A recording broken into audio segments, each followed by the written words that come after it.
All right, we are live again from COWRA Bowls and Recreation Club. I'm Bernie Two Shoes. Welcome back to another wonderful day, another afternoon. These guys are, in fact, having a roll-up, as they should. Good on them, and we'll get into that in a second. Yeah, put that on. I'll talk to you in a second, Lawrence. Just make sure everyone knows we're on board.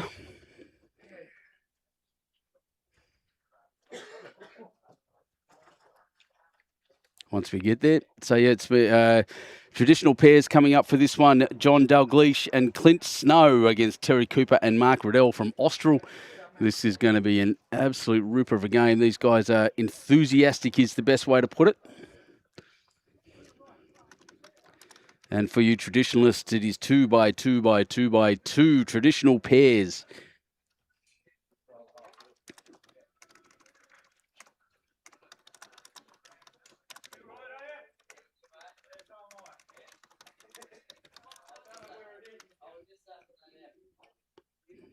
Just doing the usual socials thing at this moment. Making sure we get the word out that this is on so we can support our sponsors, support our bowlers, and you guys get to have an entertaining afternoon with us as well. Once it gets there. And Terry Turner, g'day from Fife, Scotland. Good to see you, mate. International audience here as always. Bowls is very popular around the world, I'm discovering, especially now after the Commonwealth Games. It's been a real boost for everyone in the bowls community.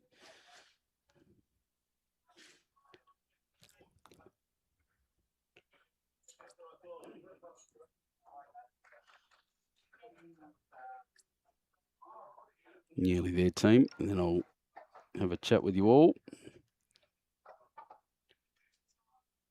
That should do it. All right. So, as these guys roll up, I'll introduce you to Lawrence Ryan. I'll let you tell us what you do, Lawrence. Welcome. Yeah, welcome. Thanks very much for having me along. I'm very pleased to be here for the COWRA Breakout pairs, and I'm here because I suppose I know as much about the history of the COWRA Breakout as anyone else. And yeah. It's a case of you look out here and you think to yourself, you see all these bowlers enjoying a beautiful day in the sunshine, and you think, why are they here?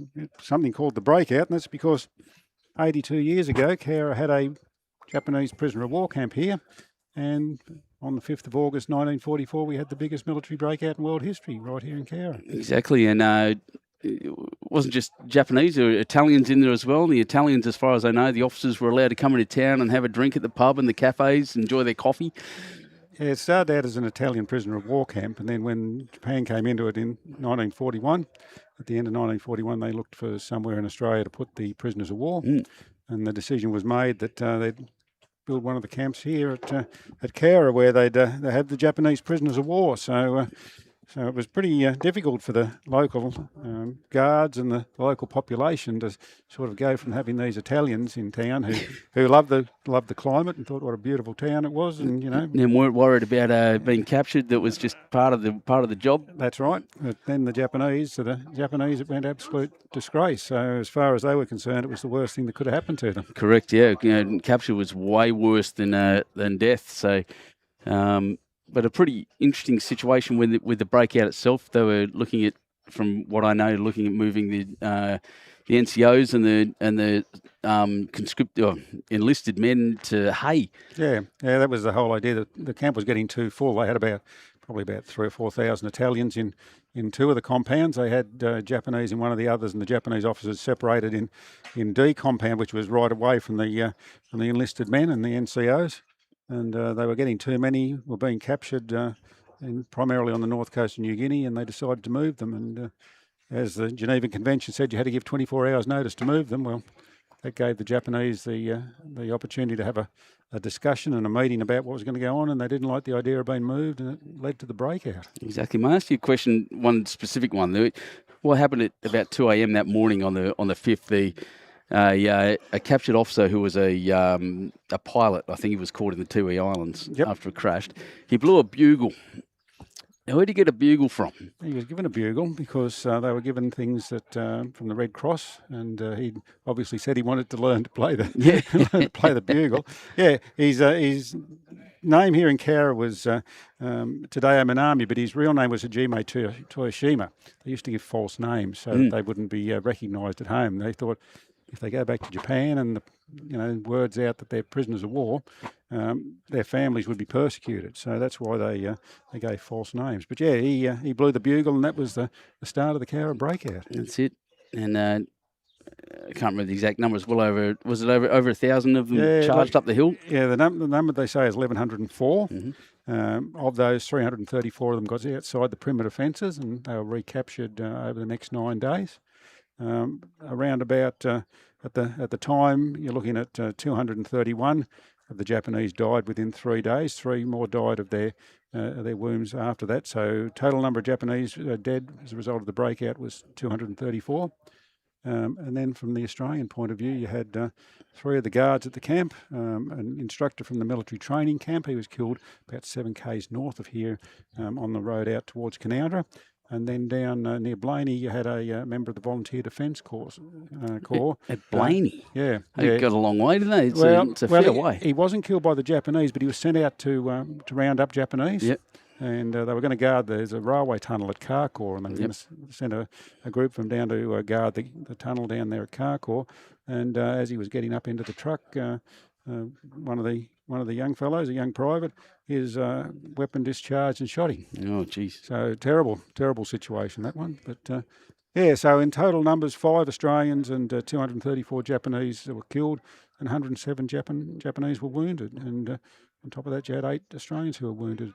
So I will say, in a big plus to this town, one of the first time I came here to COWRA was a little over a decade ago, I think, and my wife and I stopped and walked around the old site, and it was overgrown. I would say with these horrible low, sharp sticks, and there was a mouse plague on at the time too, so they're all rattling. It was really creepy. But what you've done with it now is absolutely extraordinary. It's a model of its type in my mind.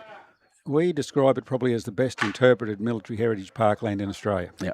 You can't do a lot on it because it's heritage listed. So you can't rebuild, but you can interpret. So we were very lucky. We found one particular spot of ground up there that had been designated the car park back in the 1960s. So we built a replica guard tower on it. That's it. Fit the sound system to it, so it talks to you about what's going on. It's the most terrifying thing in the world. Because I go up there, I've often gone up there at night, and I pull in, and in the darkness, this disembodied voice starts speaking to you. That's exactly absolutely terrifying. That's exactly right. Yeah. I love it. Oh, that's a very good shot. Sorry, just back to the bowls for a second. The Austral man, that's Mark Riddell, has just pushed the jack away from Terry Cooper's bowl, holding one. That's 2 bowls. Oh, that's not bad, Clint Snow. Not terrible. Disappointed with his effort. But, yeah, it is amazing up there. It is. I go up there, and I'll probably head up there again tonight because that's what I love doing. It's a really peaceful spot, but the way it's described and you're signposted, and you can stand and see with the hill that was charged up, it's really well described. Lots of rabbits up there at the moment. There sure is some rabbits at the moment. But we focus a lot when we talk about the breakout, because obviously the breakout was the big significant event, but the Italians, just getting back to them, a lot of them became craftsmen, in fact. Shoe factory, I think they had. They used to make sandals before Australians used sandals. The guards couldn't work out why the Italians wanted all the old tyres off the trucks. And it was because that was going to be the soles for all the sandals. So they were making that. They were making model aircraft for the guards' kids out of tin cans. Yep. They were using the insides, the cellophane insides of cigarette packets to make belts. They were pretty crafty. Oh my goodness! Yeah, and some good stonework out there, or marble work as well. The fountain and a few other things. Something in town as well, as far as I remember. Yeah, look, the fountains were just magnificent. And we've got photos now. We always thought they were just sort of fountains that stood there, and didn't have water connected. But we've got photos now of this one particular fountain, very large one, with a globe of the earth, and the water's coming out of the top of the earth and cascades over it. It's just a beautiful bit of gear. It's a funny thing. we had an old tradesman here in the town by the name of Tibby Flint, and Tibby, we took him up to the camp one day and said, "Could you tell us about it?" Because he was there when they were building it, and he said, "You know, the Italians taught us how to do a lot of this."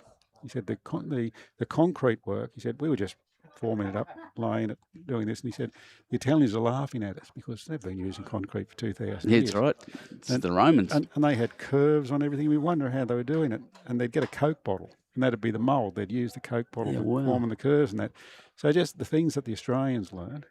And there's a hut up there. It still exists. Yep, still there. It was the electrical switch room, and it was built by the Italians. We know that because some years ago, a lot of us had said, "Oh, that's an Italian-style hut." We couldn't prove it. And then... just short, yep. And then what happened was that, lo and behold, we got some photos just sent to us out of the blue by a fellow by the name of Evandro Dell'Amico. And he said, "This is my father. He was an electrical technician. And he built a switch hut, and here's some photos of him supervising the men building this hut."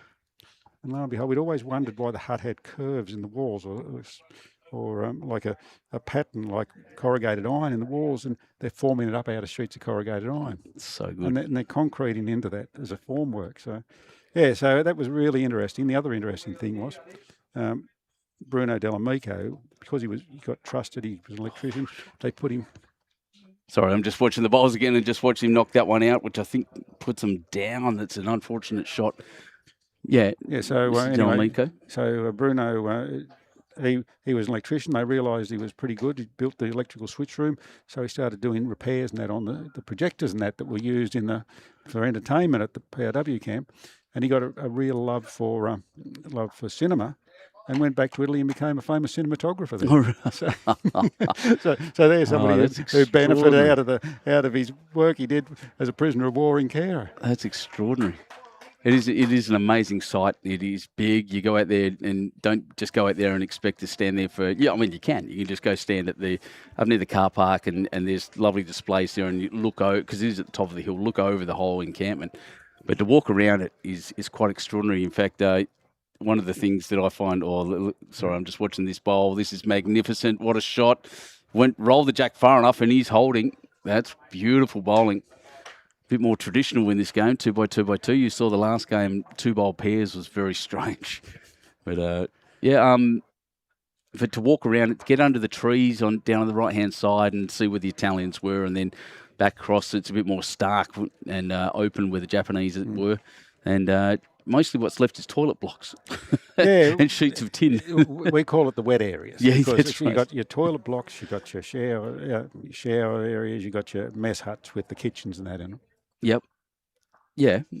So it was when you think about it, there was 288 buildings on the site when it was in full operation. So it was a big thing. 5,000 prisoners of war in total, 1,200 guards and support troops, including the members of the 22nd Garrison Battalion, who were the garrison that looked after the PRWs up there. Didn't it more than triple the size of the town? Yeah, because at the same time we had the military training camp. That's it, 7,000 odd people in there too. Yeah, 7,000 at a time, 80,000 in total during the Second World War passed through COWRA here. In a little town. 4,500 people. So at any given time, you'd have a total population in the town of around 14,000, and only 4,500 of those were locals. That's it, we're locals, yeah. The rest were coming in from everywhere for training or the prisoners themselves. It's I definitely like to hear that now. I know the story of May Weir, and we've spoken about her a couple of times on here, and I think that's brilliant.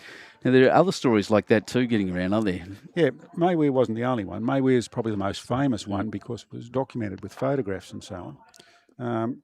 I'll just give you the overview because I've had a fair bit to do with the May Weir. The foundation, story, yep. The trust, sorry. Yeah, the trust, and I'm the chair of it now. Oh, goodness. Because I was picked by Bruce Weir himself, that was May's son. Because of the work I'd done with the breakout over the years. And the story goes that the Weir family lived on a property 7 k's out of town. So as the crow flies, it was probably only about 4 k's away from the prisoner of war camp. So not surprisingly, some of the Japanese who had escaped to the east went through the property. And on the morning of the 5th of August, Mrs. Weir's there at home with Bruce and his sister Margaret. And lo and behold, 3 Japanese turn up at the property. And so what does Mrs. Weir do? The same as she'd do to anyone who turned up on the property. She gives them a cup of tea. It's every country and farmer's wife out there, yep. A cup of tea and a scone. And, of course, what she does, though, is also she goes and rings the military police and tells them to come out and get them. Those Japanese, as you can imagine, they were cold, they were hungry, they didn't know where they were once they got early out in the morning, camp. at this time of year, absolutely frozen they would have been. So they were very grateful. Now, that could have been the end of the story, but 9 days later, another 2 Japanese were captured on the Weir family property, Rosedale. Yeah. And they'd been captured. The military police had got them. They had them on the back of a truck, and they brought them past the house. And Mrs. Weir pulls the truck up and gets a cup of tea and gives them a cup of tea and a scone on the back of the ute going back to the camp. Oh, my God. Now, we were lucky because somebody took photos of that. So there you can see Mrs. Weir serving the cup of tea to the Japanese. The Japanese are looking like they can't believe that they're getting shown this sort of kindness. And the great thing is that the jug that's in Mrs. Weir's hand, we still have. And still have it? Still use it, and it goes on display for our major anniversaries when we have. So it's absolutely beautiful because obviously now the town on the 5th of August every year has that the May Weir morning tea. Yeah, and a very formal and lovely celebration as part of the commemorations of the breakout. That's a beautiful shot. Who threw that one? That was it. That was Terry Cooper again. He's playing a great game at the moment. But the interesting thing is we only ever serve 2 things at the morning tea, Yeah, tea and scones. No, absolutely adorable. I love stories like that. It speaks to what we would consider Australian culture. It's a beautiful thing. What I've got to say is that the Japanese, they were told anyone in a uniform you attack if you got outside. Mm-hmm. Anyone who was in civilian gear, you didn't go anywhere near. Don't touch them. Yep. And that's what they stuck to. The only civilian that they actually approached with any sort of malice was a fellow who was Alf Chambers was his name. He was a guard on the railway. All right. And in those days, the railway guards used to have blue coats with epaulets on the sleeves. That's it. So he would look military. He did look military, and he was out with his young fella doing some rabbiting, checking the traps and that sort of thing, and the Japanese surrounded him. So that was the only time that there was anyone threatened by Japanese who wasn't actually part of the military personnel searching for them. Yeah, no. So the significance, I think, of the May Weir story and others potentially is that story of reconciliation and what COWRA, the values that the town of COWRA hold now. Well, look at this. Today is a classic example. Here we are. We've got the breakout pairs. Now, how many other places would even have anything named breakout? And it's simply because it relates back to the breakout. Exactly. The prisoner of war breakout. Now, what I would say to you, though, is this. And I say this, I reckon I've done about 500 tours over to the camp and that sort of thing. And I always say the same thing. You've got to remember that the breakout was this tragic trigger. And that's all it would have been. I know, I'll tell you an interlinking story that goes with it. Because the reason we have the strong connection with Japan now is because at the end of the Second World War, the local RSL blokes who had fought against the Japanese, many of them had fought in North Africa and they'd seen the Australian light horse graves from the First World War. And they were so impressed by the way the Palestinians had looked after them that they came back to COWRA and found the 234 Japanese graves here and said, we wouldn't feel right unless we looked after these, the same way that the people in North Africa and Palestine looked after the graves of our fellows. And one fellow in particular, Ab Oliver, he was the sub-branch president in 1948. And he was the one who led a group of them looking after these graves. And I said to him many, many times, he's passed away now, but I said many, many times to him, why did you do that, Ab? And he said, because, he said, no matter what you thought of the Japanese, no matter how brutal they were and how dreadful they were to captured populations, if you fought against them, they were brave. And he said, and they deserved to be shown respect. And he said, just because it was the right thing to do. Yep. It's the right thing to do. Yep. So, look, that's a bit of a story there about the Palestinian connection to Australia that probably needs to be told a bit more too, by the way. But I would like to say to you what the condition of those Australian war graves, because they were in Gaza, so you can imagine. But this is another great shot. Jeez, look at him go. He's going to be hard to beat. That is insane bowling. Beautiful bowls they are too, by the way. It is. I played against him fairly recently. Terry, I was sorry, Mark. No, that's Terry. I was down at I can't think. Did he come down to Husky? I can't remember. I've had him on the stream before. He's a lovely man. But well, he's put down 3 bowls there. They're pretty hard to beat. That's it. Exactly right. This is going to be pretty close if he misses that. Oh, no, didn't need the touch. Yeah, just without the touch on that bowl, I think he was pretty close to taking the jack through as well. It's a yeah. So we have, because of that, those reconciliations, because of the honour that we held the Japanese graves in, they came down and they were going to repatriate the bodies, and they didn't. This is the interesting story now, because 1956 they're re-establishing diplomatic relations with Japan. So a Japanese delegation comes down. They expect to find nothing, because nowhere in the world has sort of done much to commemorate the Japanese war dead. They come to COWRA, and not only is it being maintained, each grave has a marker on it with their names, whether it's the real name or the name they gave. We know it's the name they always gave. It wasn't going to be their real name. Some gave their real names, but others didn't. And what they did find was that they had a mark whether they were a Buddhist, a Shinto, or a Christian on it. So they'd gone to that trouble to find that sort of stuff out. And the story goes that the Japanese came down, they saw what happened, and all of a sudden something changed from their perspective too, because to the Japanese at the time, a person who was a prisoner of war had no honour. But by the fact that the men who beat them in battle looked after their graves, restores the honour to them. Oh, that helps. That probably takes one of the 3 out. Yeah, he's restored their honour. Yeah, so that's why we have this link with the Japanese. Isn't that beautiful? So they went from being these men who had no honour to being these men who were recognised, had their honour back because the enemy looked after them. Great thing is, of course, then in '64 they brought all the remaining Japanese war dead to the one location and brought it here to COWRA. All here, yeah. That's fantastic. And so much has come out of that, and that kind of diplomacy just would have been invaluable to our diplomatic connection to them. Knowing government pretty well, that's the kind of thing that the story that goes back and people appreciate very much and can feel personally. It's that kind of stuff can be quite remote, I think is the term, but certainly not when they've come through and seen that we're treating their people with honour and respect. And then out of that grows this magnificent garden. Oh, I didn't get down. This magnificent garden up there. Yep. Which largest in the Southern Hemisphere, no doubt. Caitlin was telling you that earlier. Did, yep. And I'll be back for that. And I'm emceeing the Cherry Blossom Festival up there on the 26th of September, so next month. Oh, well done. And that'll be lovely. My first go at that. So I think that was 2 more to the Austral team. I'll just make sure I keep the scoreboard updated for everyone that's watching.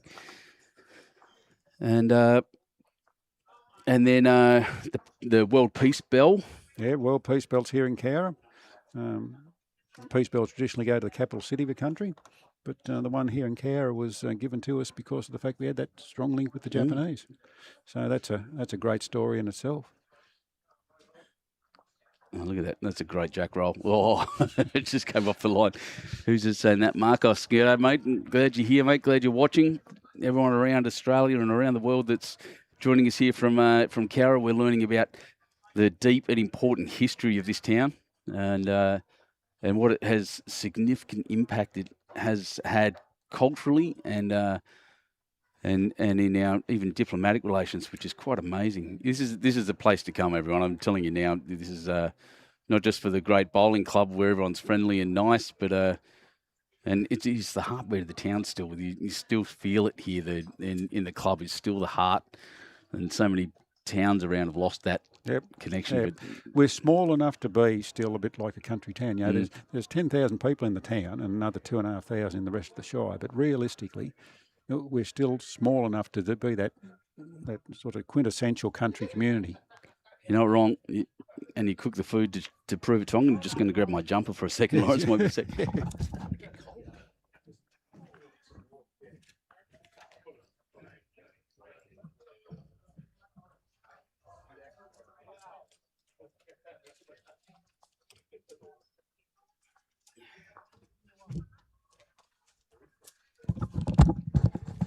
Yeah, so while the sun hasn't quite set yet. There's a little sheet of cloud that's popped over. You'd say back when I was in the Navy, you'd call that 7/10 cover, and it's without the sun, it's pretty chilly.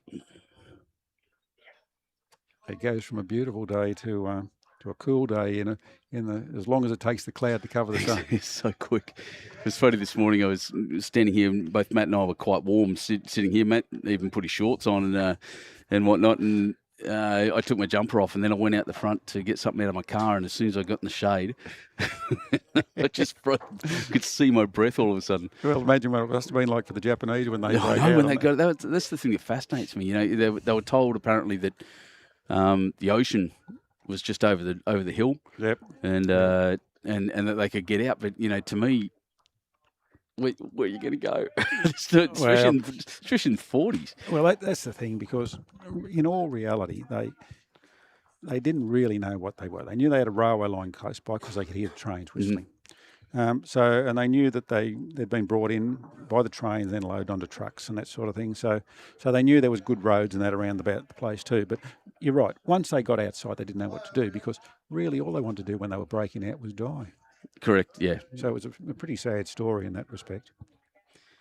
I've just discovered the score is actually 3, not 2, so that's good. That's what I'm for. That's why I always watch their scoreboards, not mine. 3-2. 3-0. Yep, after 2 ends. That's exactly right. The team from Austral doing very, very well.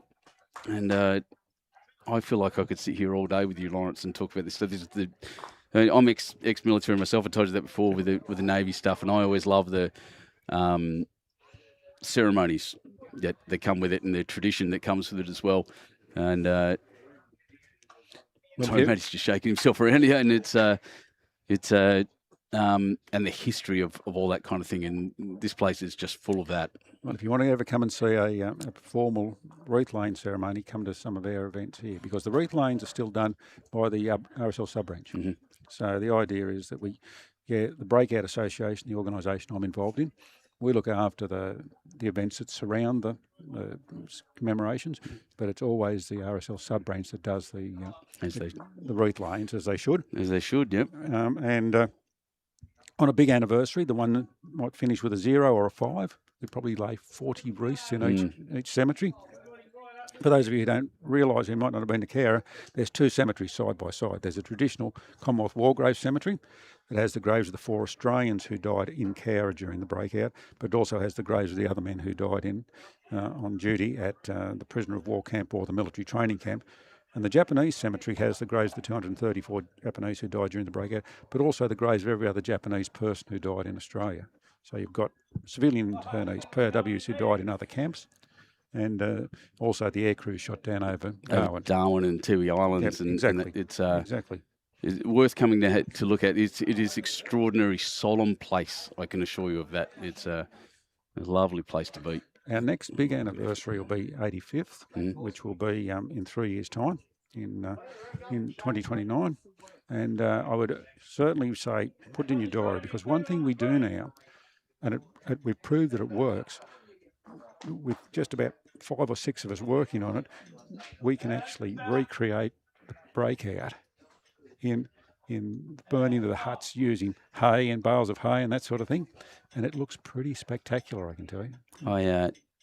I'll be here without doubt. In fact, next year I'll be coming up early to join in a bit of it and really get involved, because it's become a bit of since coming up here the last few times, a bit of a fascination for me, this place. So well, one of the things that sort of brings a bit of a lump to your throat is that the president of the Breakout Association is Gordon Rolls. Now, his father, Private Alf Rolls, was the man who fired the warning shots on the time of the breakout.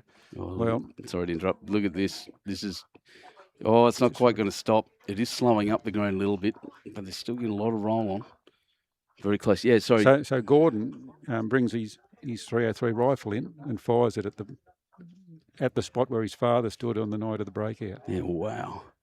That's pretty moving. That's extraordinary, actually. It is for Gordon. The first time we did it with him firing it, he actually pulled the bolt back so hard on the rifle he jammed it in the first shot. and he said he was that emotional he couldn't help himself. So this is sorry, my uncle here online saying you're getting acclimatised for next weekend in Junee. Yep. So Gus, my brother-in-law, and I are playing in a tournament, Junee. I'm actually playing in one, not covering it. It's going to be an interesting time. Well, Junee, so close to Wagga Wagga and COWRA almost have identical temperatures all the time. You see them on the weather and that, the local regional weather. And so, yes, you're getting acclimatised well and truly. Yeah, the hilarity of that for me is that last time I was there in Junee was a few years ago, nearly 10 years ago now for this tournament. And I've never been that cold in my life. It was snowing all around us, except for where we were at Junee, and it was close to -2, but the wind chill factor was extraordinary. And we're all rugged up. It's the first time I've ever seen, my brother-in-law was from New Zealand, so the first time I've ever seen him wear long pants. It was just amazing. I don't remember any of the bowls I bowled. I know I was layered up so big that I looked like a snowman, and bowling was literally lean over and just twist your body. And there were these two young girls there with a basket of, oh, well done, good shot, Snowy.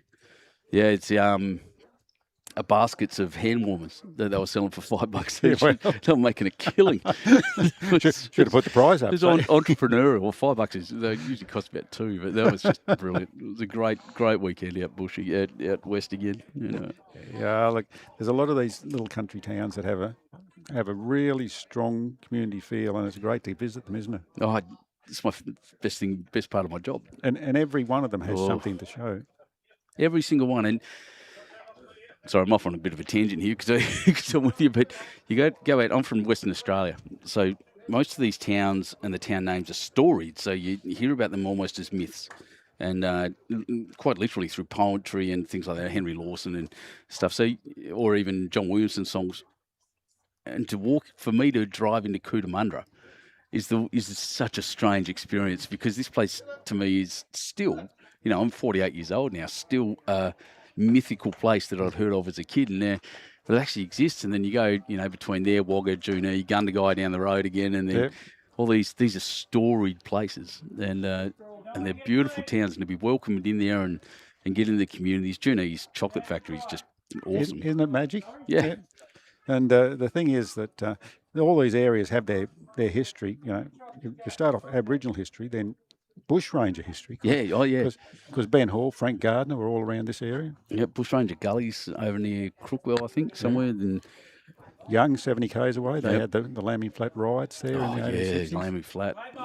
Geez, that kicked some things off, didn't it? Mm-hmm. It's another great piece of it. Well, say great, a significant piece of Australian history. Yep. Where they read the Riot Act for the first time. Number 4. So 4 for Team Snow. After 3, that's a big turnaround, ladies and gentlemen. They're not letting go, these guys. It's going to be a tight game all the way in. Absolutely wonderful. As we're sitting here with Lawrence Ryan, I'm Benny Two Shoes at the COWRA Breakout Pairs. One of the generally the most weird format of a tournament I've ever seen, and it just works. I don't know who came up with the idea, but what a brilliant concept. And look at all these balls. It's so popular that we've had to spread these, spread all of the competitors across two towns now. So Canowra up the road, which Lawrence, I'll tell you this. I've told the audience this already. Being from Western Australia, I turned up at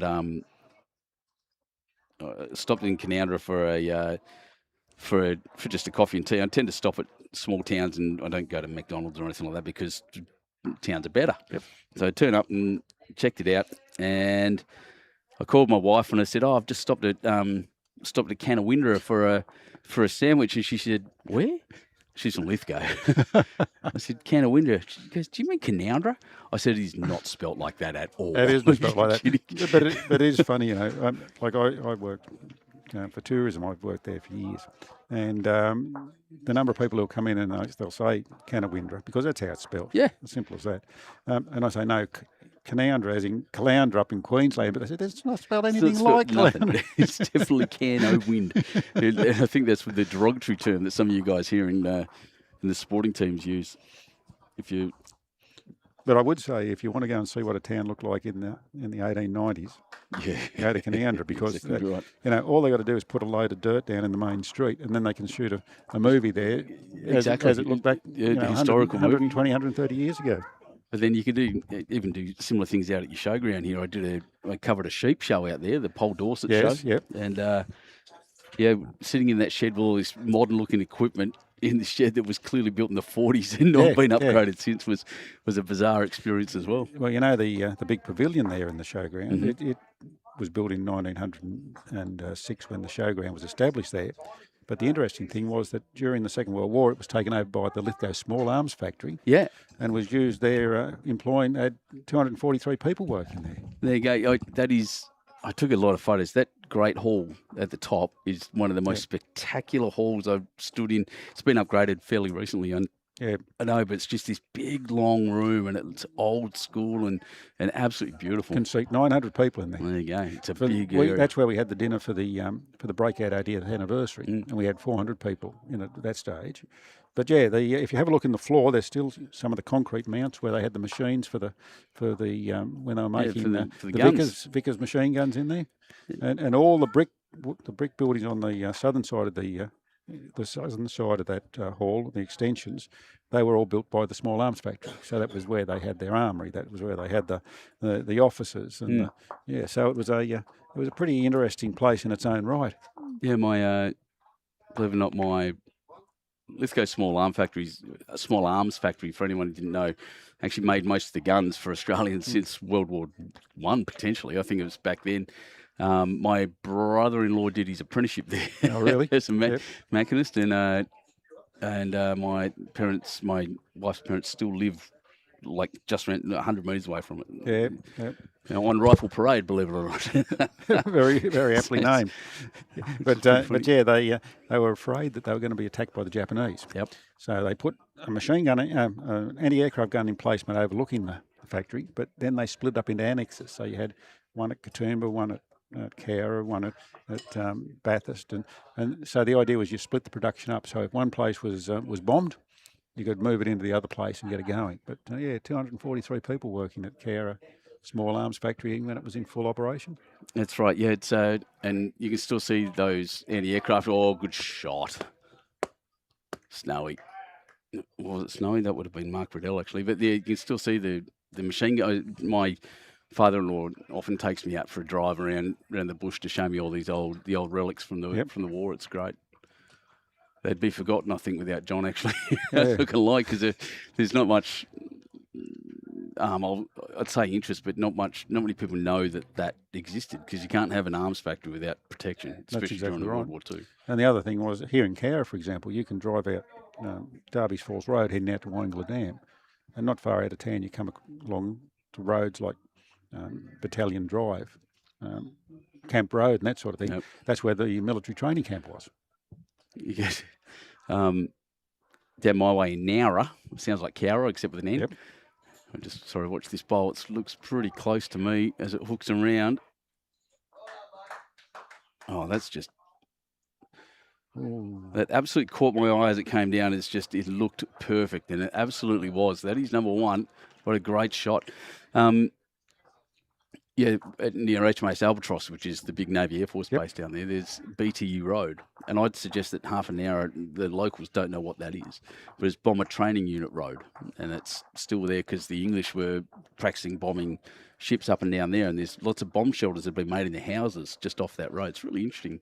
Around Albatross, some of the really old war stuff and stuff in the bush that hardly ever gets seen or known about that was there in the wartime. And well, the thing is, you with your naval connection would realise how many Japanese submarines were going up and down the Australian coast all the time too. Not just the ones that dropped off the midget subs into Sydney, but going up and down the coast and sinking coastal shipping all the time. Well, it's funny you say that, because when we were talking about the invasion of Australia, one of the places they thought it would happen was Jervis Bay, where I live now. So they put fixed. Oh, here we go. Oh, he's not quite going to make it. Fixed torpedo tube emplacements called inner and outer tubes on the cliff edges. Really? and one of them Nick called Outer Tubes, and they're still there. The bases of them. Outer Tubes is actually one of the greatest fishing areas in the country. It's where the continental shelf meets the coast. Yep. You can catch marlin off the shore. At that spot, and it's extraordinary place. But that, inner and outer tubes, and then you go up the King's Highway from the coast to Canberra. Just watch this with a jack. Did he carry it? He did. That's a beautiful bowl. You go up, and all the roads are in zigzag patterns, which replicate Navy zigzag patterns against anti-submarine ones. So Jervis Bay Road actually twists. It shouldn't, but it's a pain in the bum. But it's the main road to my house. And then King's Highway, as you go up, there's a place called Pooh Corner and a few other ones. And there were army guys situated at each corner that were guarding in to warn people when they had supply depots for retreat up the hill. It's really well, I had to explain why Pooh Corner's got that little spot where they set the Winnie the Pooh. Winnie the Pooh, that's exactly it. So Pooh Corner is just literally was a supply dump, an ammo dump for a retreating force against the Japanese invasion. That's what they had all those positions there for. So I'm learning things off you. Like I said, I get around a lot, and this is the stuff that interests me. So it's amazing. Anyway, Lawrence, if you don't mind, I'm just going to start talking about the bowls again. Yeah, Graham Miller's just asked if to get pictures of the scoreboard. They hadn't finished putting it up, but when I got there, but I can tell you, where'd I put it? Back pocket again. It's pretty standard. I take all my notes on coasters. Leading at the moment is Ray Richards. Number 2 is Mark Riddell, who we're watching here. Number 3, Kane Nankervis. And number 4, Dave Brown. They are the leaders as it stands, and really, but still 3 games to go. Tomorrow we have one game to go potentially.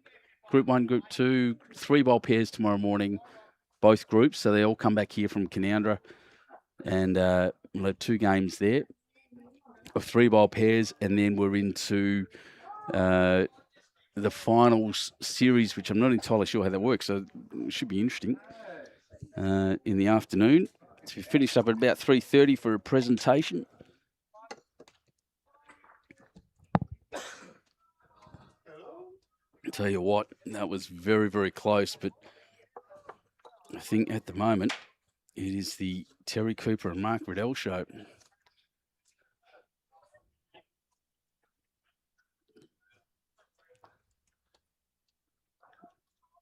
The funny thing is Snowy's not Snowy out there, the younger fella down here with a beard. He's quite he's a very good bowler. But as we're seeing, there's fight in both teams.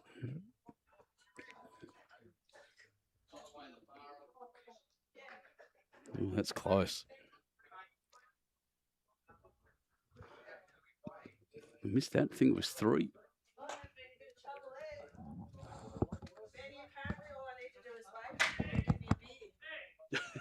Who said that?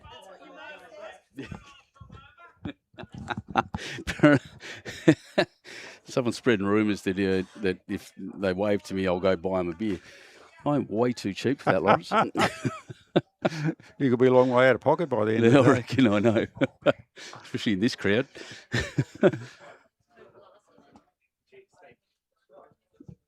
So let's see if the scoreboard was updated. It was not, but I'm pretty sure it was a 3 after that measure. I'll keep an eye on it, but 6-4 at the moment seems to be the score. I've lost my mouse again. I think it needs a new battery. There it is.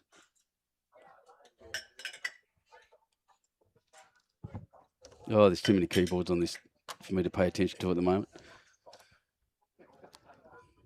Much better. It's a busy job, this one, Lawrence. It looks like it, yeah. There's a lot going on. So let's see how we finish up leading here. These flash-looking bowls. These are clearly, I was about to say clearly Aero, but I actually don't think they are. I think they're a Henselite brand, but yeah, we can do better. So, Graham, very shortly, I might send Matt in if he comes over, and I'll see if I can get when he comes over, I'll see if he can take over, and I'll go get a picture of the scoreboard for you, and I'll put it up so you can see who's where. She might do that now. Hey, Matty, you got to take this for a sec? I just want to go get his. scoreboard sent to me. 2 seconds. Matthew, Lawrence. Hello, Lawrence. Hey, Matthew, how you going, mate? Good, mate. Only my mother calls me Matthew. Matt, that suits me then. Or my partner calls me Matthew when I'm In trouble. in a fair bit of trouble.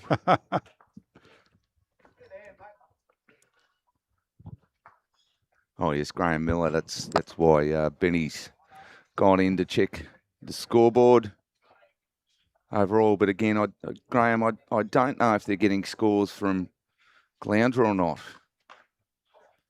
So I don't know if we're flying blind in terms of overall scores, but we'll find out. Benny's gone inside to see what he can do.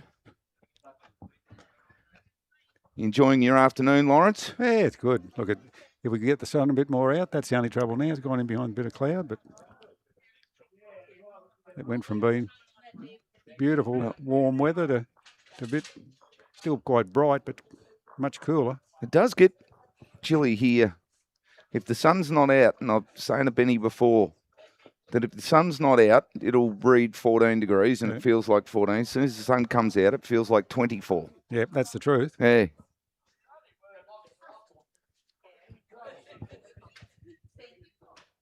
I was doing some work outside before I came down here, and I was in shirt sleeves. Yes.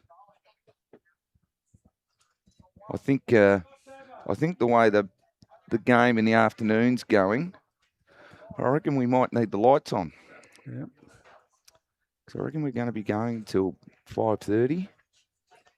Yeah, well, you probably will need the lights on by that stage. Yeah.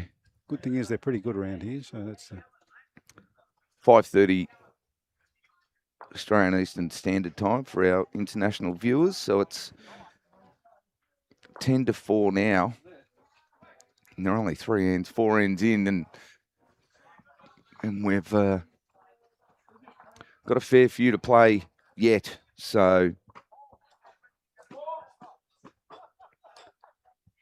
yeah, good bowl here. Yep. Lovely bowl by Terry. Or is that, no, that's Mark. See what Snowy can do. This is not going to be far away either. Snowy. Onto that bowl. No.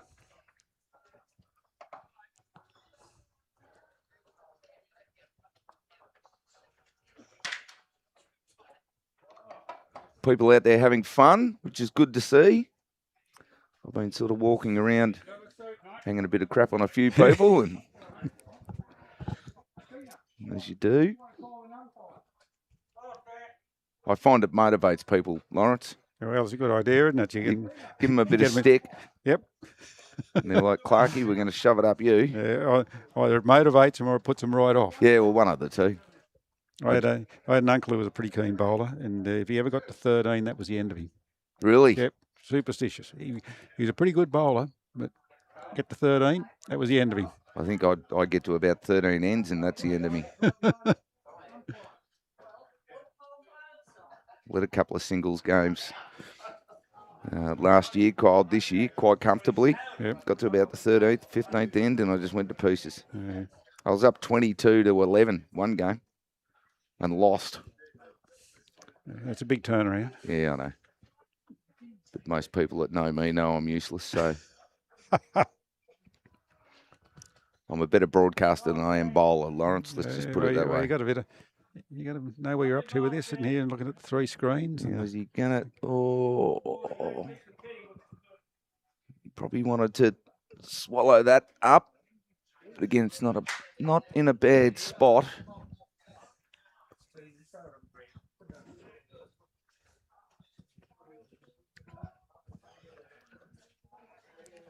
So Benny's in there on the computer,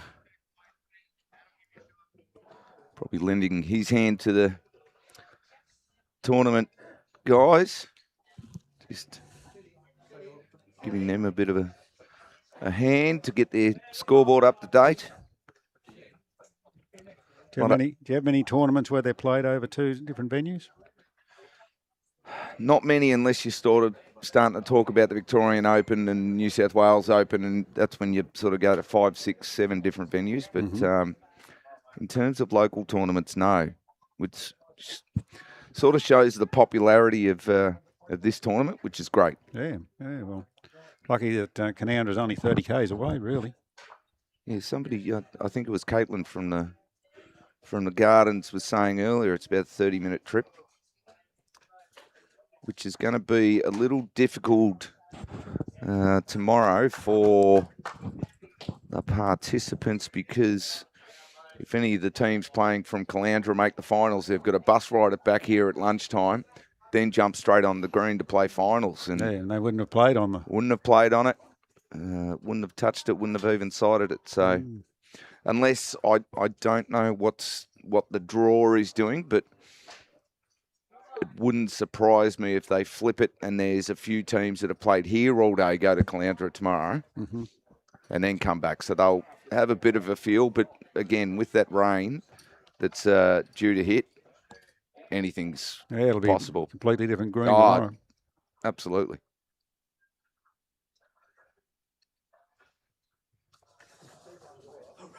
So not much movement here. Snowy. We're just trying to draw another one in. Don't worry about me. As long as I'm not hitting you or anything, you should be okay. So Benny's on the Facebook. I'm presuming that's where the results are, Benny. They are.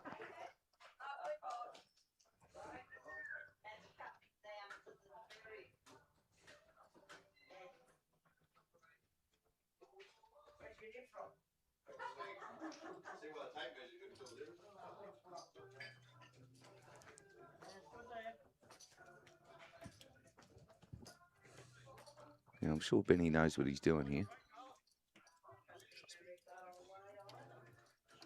I'm sure he'll have to fiddle around and do a screenshot. Screenshots. No. No, I've got to knit them.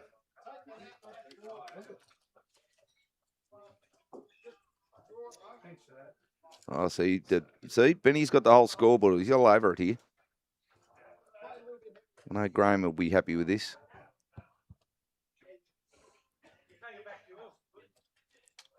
So we are getting scores from Caloundra? I think so. You know, I don't see a Miller anywhere. No, there you go, Graham. He's going no good. No, he could be again. Graham, if you could let me know who Zach's playing with, because the names are generally under one or two of the names, so it may not be under Zach's name. Because we're just having a look at the board now, and we can't see Zach anywhere for you, mate, at the moment. Who's he playing with is the question. Yeah, I just asked Graham that. So if Graham can get back to us and let us know. Because I'm very clever.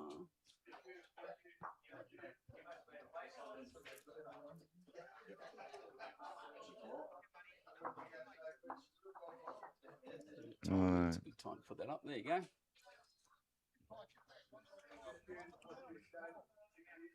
There we go. So there's the scoreboard as it reads at the moment, folks.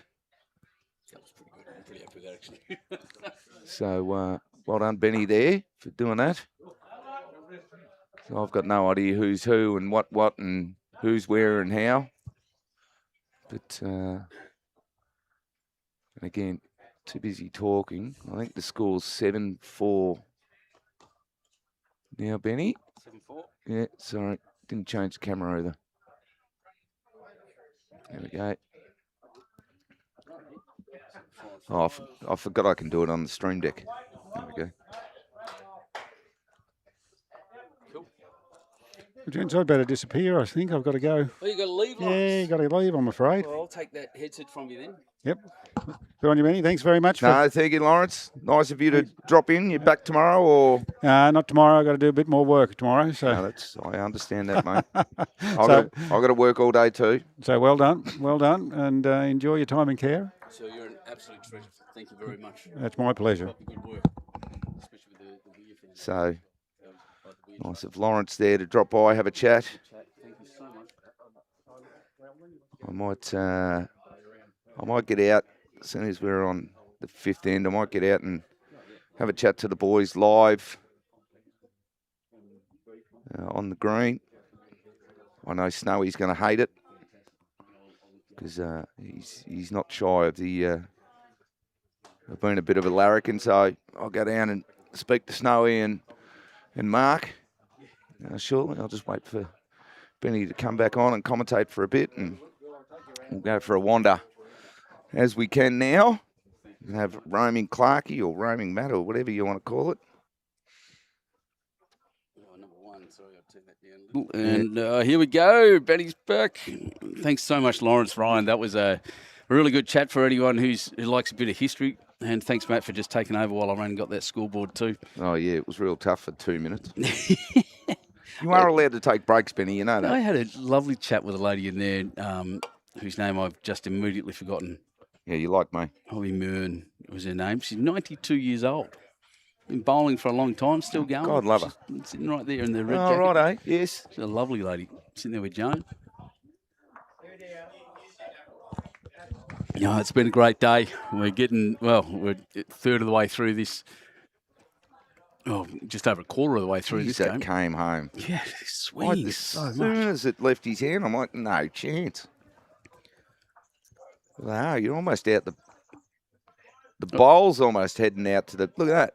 Yeah. Almost along the boundary peg, and they just swoop.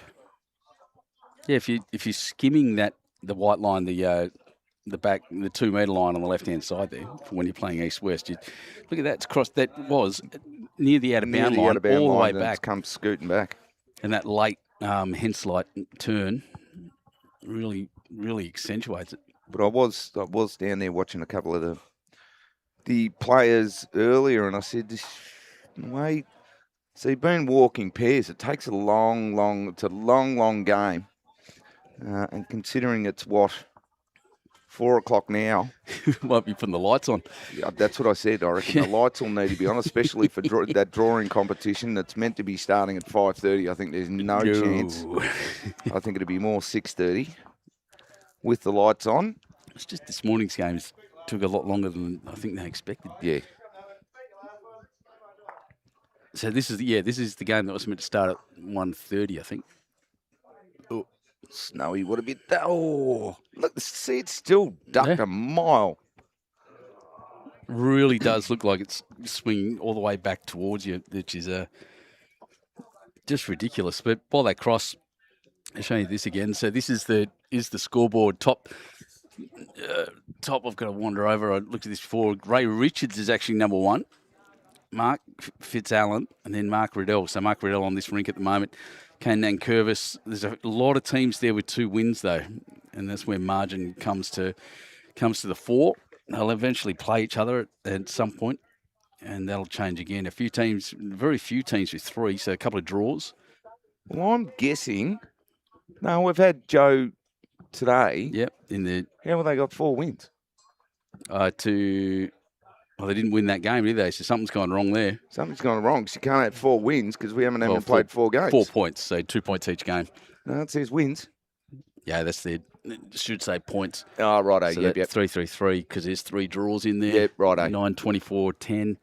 There we go, folks. So it's 2 points for a win. Yeah, and Clint Snow here has had 1 win. And in the positives, all the way down the bottom to Greg. Jeff Adams and all that stuff. So, find your favourite team, and that's where they are. You can pause that on your YouTube whenever you want and have a proper look. Yeah, well, it won't be. I won't be backing Snowy in. Not from here. He's gone. He's gone. Game prize only. Well, this is not far away. It's got a duck under. It's got it. Yep, nailed it. Good bowl. He's put in a couple of absolute blinders. What's his name? I can't remember. John. John Doug. Yeah.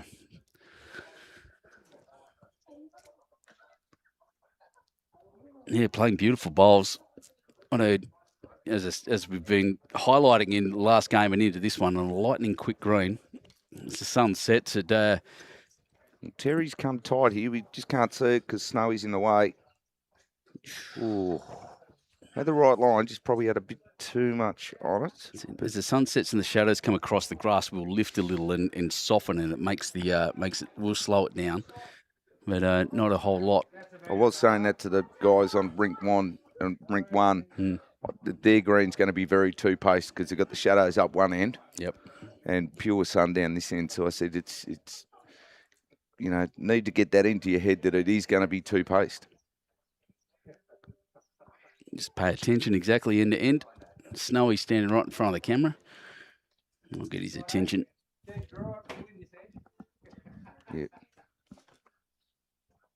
Where's that cow prod when we need it? Cattle prod.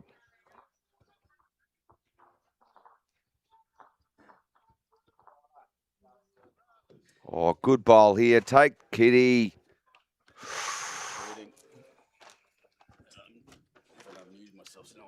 Say good shooting.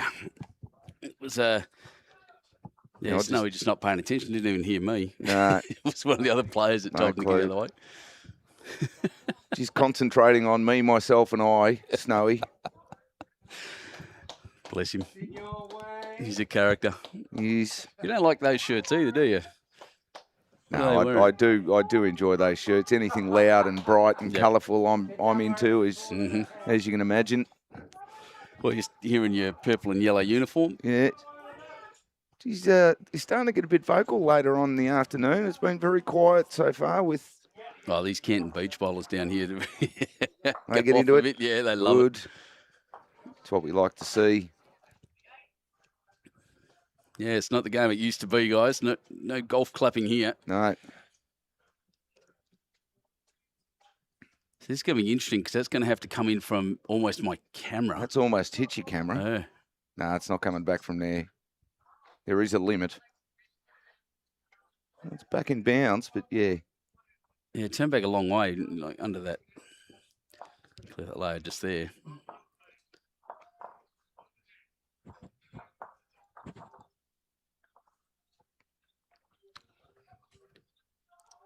It's an aggressive line. Yeah, it is. Is it going to get down hard enough?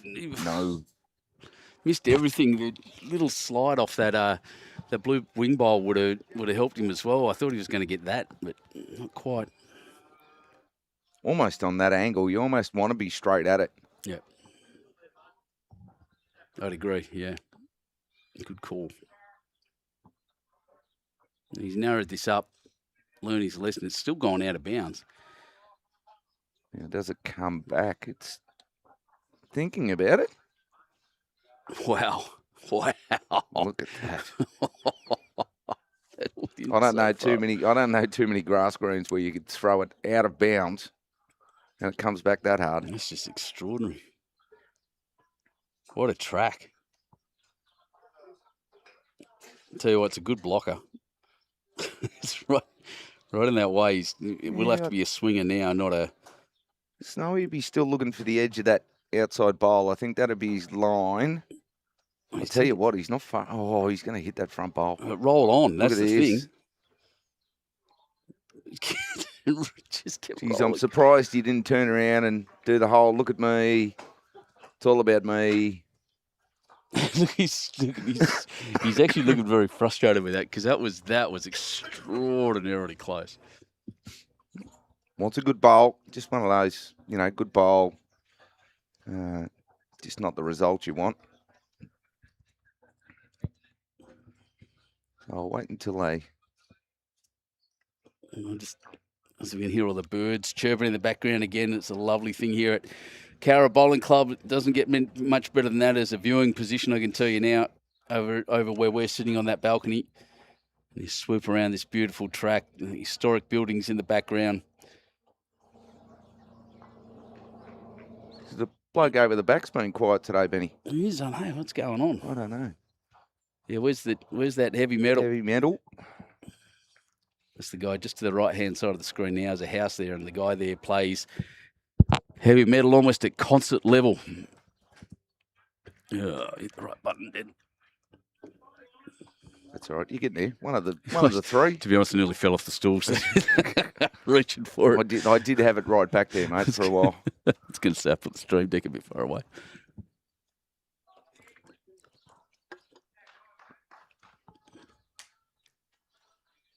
No, 5-2. That's all right. Sorry, just keeping an eye on a couple of mates here. Oh, yeah. Newer bowlers that I had for the coaching session. So just keeping an eye on them, see how they're going.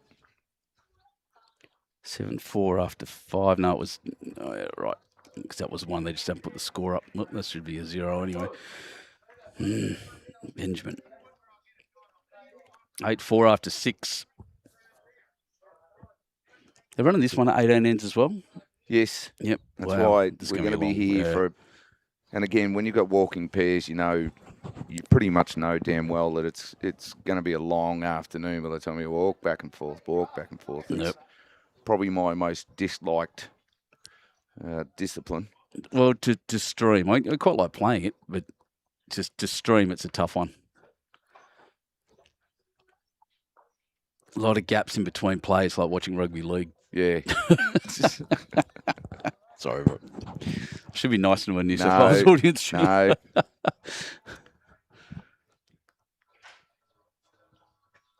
Nope.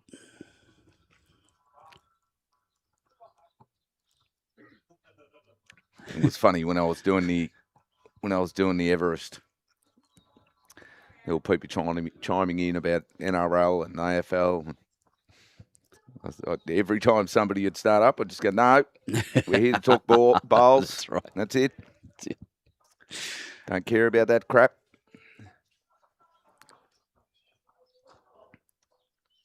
Because, again, if you're a fanatic, which a lot of people are, Benny, as you know, those kind of debates and conversations can last a long time, and it's, especially when you're commentating, the likes of Gary Kelly and Corey Wedlock and Kane Nelson and, Twisty. Oh, no, you're playing, it's the Australia's best. Yes. So just talk bowls. Don't get sidetracked by crappy talk about the football codes and things like that.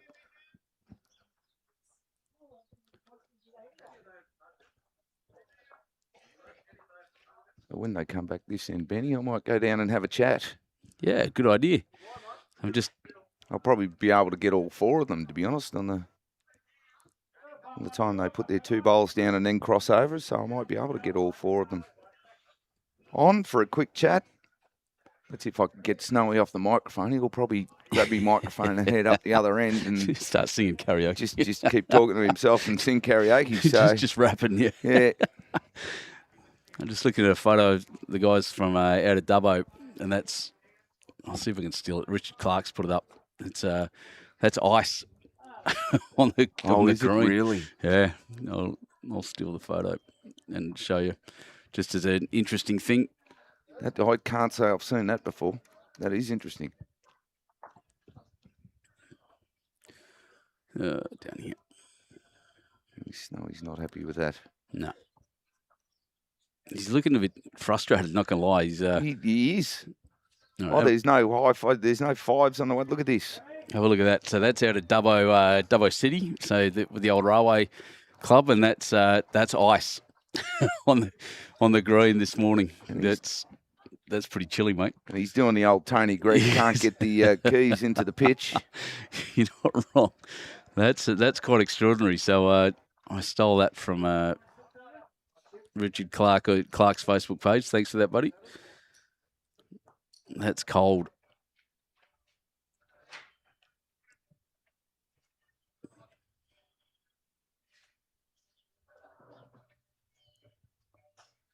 Yeah, a lot of good engagement today on people really into this. I was actually having a laugh with my other half on the way here because there were a few slower cars and there was a car ahead of me and we'd both take off. And all of a sudden I pulled out the Go Silver Sovereign. Yeah. And she goes, "Where's that from?" Oh, God, the 12th man. 12th man. Oh, wow, that's coming back. Yeah. I had that on tape. Yeah, so did I. Yeah. Yep. Go Silver Sovereign. Go, Silver, Silver. Oh, Jesus. Oh, he's put that out on a decent track, you'd say. He'll hook back. It's coming. That's a very good. Oh, it's just rolling. So just when you think it's going to start slowing down, it's still got an extra sort of roll or two. Yeah, good couple of feet. Well, three rolls of a bowl is about a metre. Yeah. Normally. So that's, an extra 3 rolls it's a long way. That came back from a long way. It's still super wide, very fast track. Wonderful to play on. But again, I think it's so dry underneath that it's just not going to slow up. Well, it will to a degree, but it's just there's no moisture in the. As Tony Gregg would say, there's no moisture in the pitch.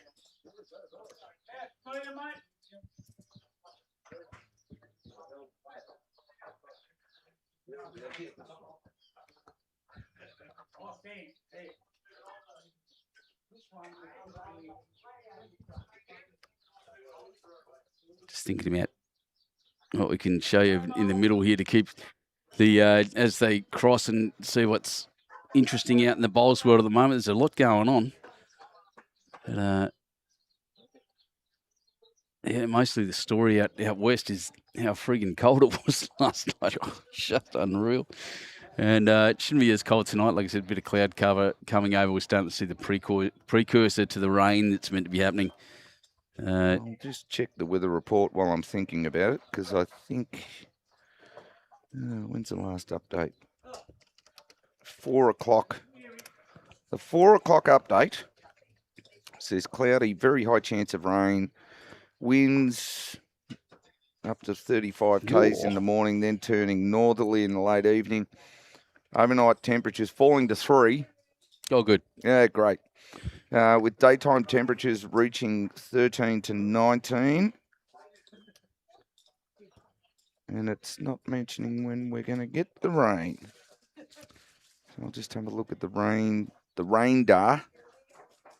Nothing at the moment. It's all... Mate, it can start from any time from 4 o'clock in the morning. They're saying 50% chance. Then it goes to 80% at 7 o'clock.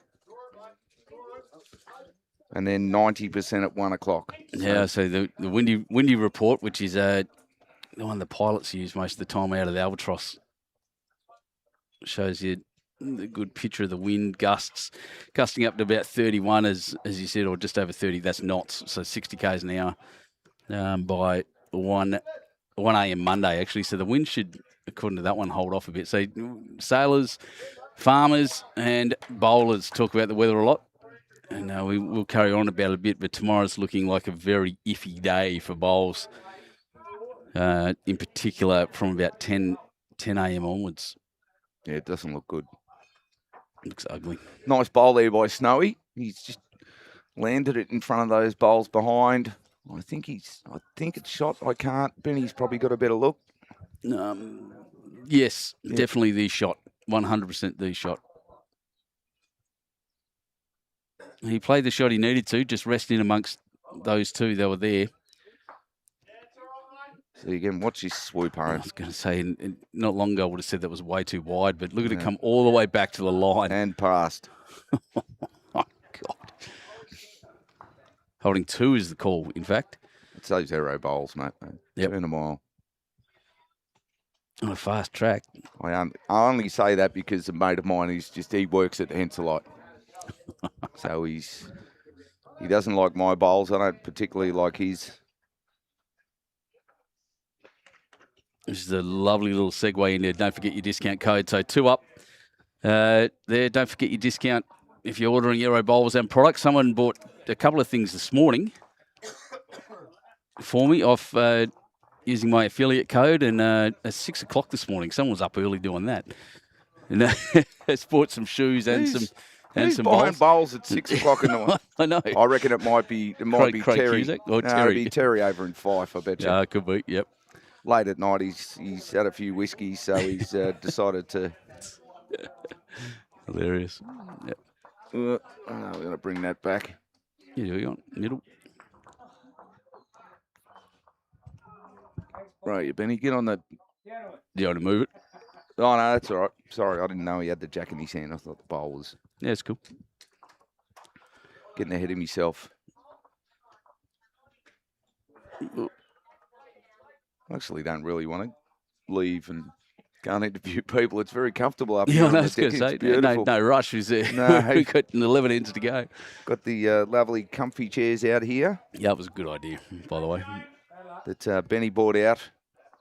Yeah. Yep, that's right. It's your Yes. idea. I Yeah, executed. that's right, yes. Doesn't matter. My wife doesn't watch bowls gonna anyway, say, mate, she so I watch can get away with that. I don't think my doctor does either, so I think both of them would kick my backside if they knew, but it doesn't matter. Who needs knees? Well, like I say to everyone, they're like, mate, you're only 50. What are your knees and your ankles playing up for? And I'm like, I think I've played bowls for 35 years. Yeah. And many a time, 7 days a week, just flat out and, play rep basketball, so you're training all the time as well. On and a it's hard like, surface. oh, mate. Yeah, mate. And it was back in the day where, you played basketball at the school on asphalt. And your ankles don't tend to like that after a while. No, mine's all sailor stuff, carrying heavy things up and down steep ladder bays at speed. So that's why I'll get into a couple of new knees at some point, a couple of Teflon ones. Once again, I thought that was out. Oh, it is actually. It's going to hang. Maybe getting a bit narrower with that hand. Certainly the ditch side, even though we're in from the ditch, is the swooping hand. Yeah, you probably want to be on that ditch side. You probably want to be a metre inside your the camera, tripod. the tripod, Yeah.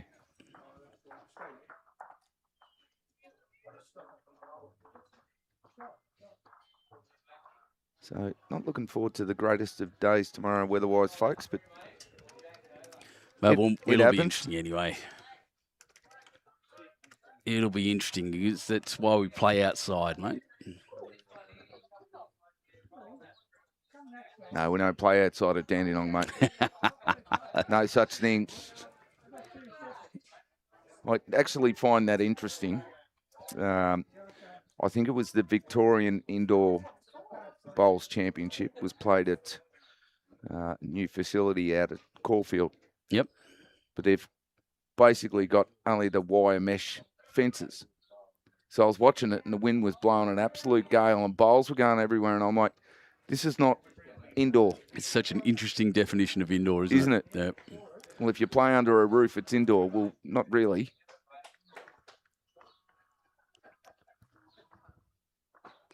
Johnny's begging this thing to calm down, and I don't think it's going to. As we all know, you can ask bowls to do a number of wonderful things on its way down, and they never listen. They never listen. They've made up their mind the minute they leave the hand. When I was up with the CEO of Aero Bowls a few months back, someone had just made a set of bowls that had literally a print of an ear on them with the hope that they'd listen. I love those bowls. They were great. I did hear that. I think I think you might have mentioned it on one of the live feeds that I watched for half an hour. Yeah. Because I'm not a big watcher of bowls. By the time I play, doing me Matt Jackson ball stuff and me lawn bowls coaching stuff, it's... But it's interesting. Sometimes it feels like work. You start watching. Yeah, no, that's... Yeah. And I critique watching lawn bowls and things like that. I critique the coverage. Yeah, me too. So that's why I'm like, oh, no, I just don't. But again, I was listening to the sound before, Benny, and it through my phone, it sounded magnificent. So excellent. Good man. I'm quite happy with the changes I've made. Yep, me too. Thank you for that. No, it's all good. Thank you very much for that. Now, it's not going to stop. No. Now, what bowls are they? They're definitely arrows. Yeah, well, judging by the way that I don't know. No, I can see the 4 letters there. Can't even get down and have a look. Wait till they come at this end. I'll go have a squiz.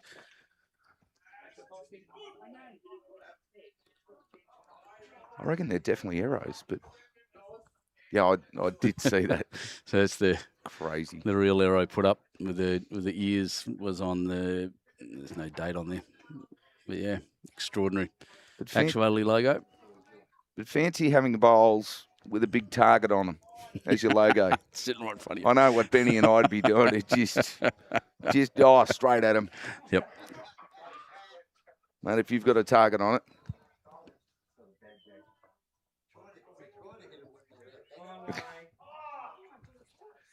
Yes, Gus, it is closed on 3 sides. That's Dandenong. Oh, just didn't need the touch. That was actually pretty good. And Gus, that's where you think yes, because really in Melbourne there's only one proper indoor, and that's Brighton. Yep. Whatever they call it now, Bayside Brighton. Yeah, Bayside Brighton. That's right. Yep. No, I think they've changed it this year again for the third or fourth year in a row. So I think it's just straight Bayside. But that's proper indoors. Yeah, but yeah, Gus, you're right. Dandenong's as close as you can get. But I just didn't see at the time Gunnar Caulfield with, wire fences around all this, around 50% or 75%. How you class that as indoors, because the wind blows an absolute gale through there. So yeah, club Bayside it is now. Yeah. Yep.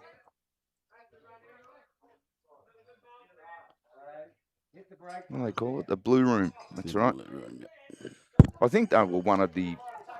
They've had that room or that indoor centre for a fairly long time. I think they were one of the first to the first that I know of, to jump on it. And again, be fully enclosed. Sunbury, yes, now is. See, I haven't been out to Sunbury since their roof collapsed. Or was it Deer Park that the roof collapsed? Oh, I can't remember. I heard about it. One of them. Oh, it was horrible. Oh, it's going to bump and stop. Pretty scattered, this one. There's one good one close of Terry Cooper. It's a pretty scattered mixed bag head. There's no real cluster around. So if you're snowy, you'd almost want to play, depending on where this lands, and I think Mark's probably played the right bowl there, just sitting out back. But if you're snowy, you almost want to try and get under it and drag Kitty. Yep. Agreed. Yeah, Sunbury 1 undercover, 2 grass by the looks of that photo. Yeah, so they're fully undercover. Yep. Always have been, but yeah, there's not many.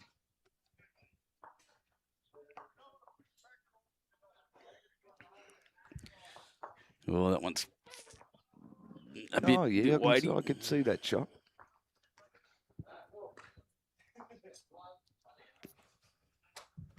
So again, Mark just would be trying to draw just to add a number. Because I'd say they're only holding the 1 because I see John's bowl out the front. That's going to keep going as well. Looked like it was going to turn in and fall over, but swooped all the way to the back. Disappointed look on his face. Just the 1.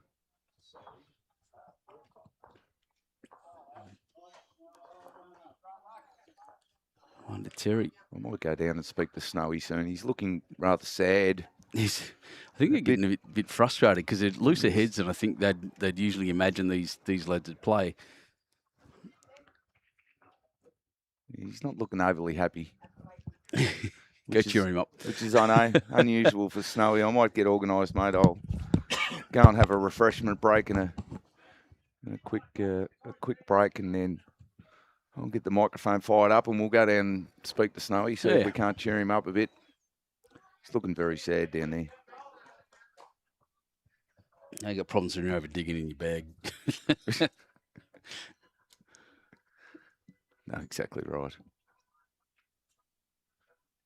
He's actually probably throwing my rag in there and said, this is a heap of junk. You can have that back. It's unlucky.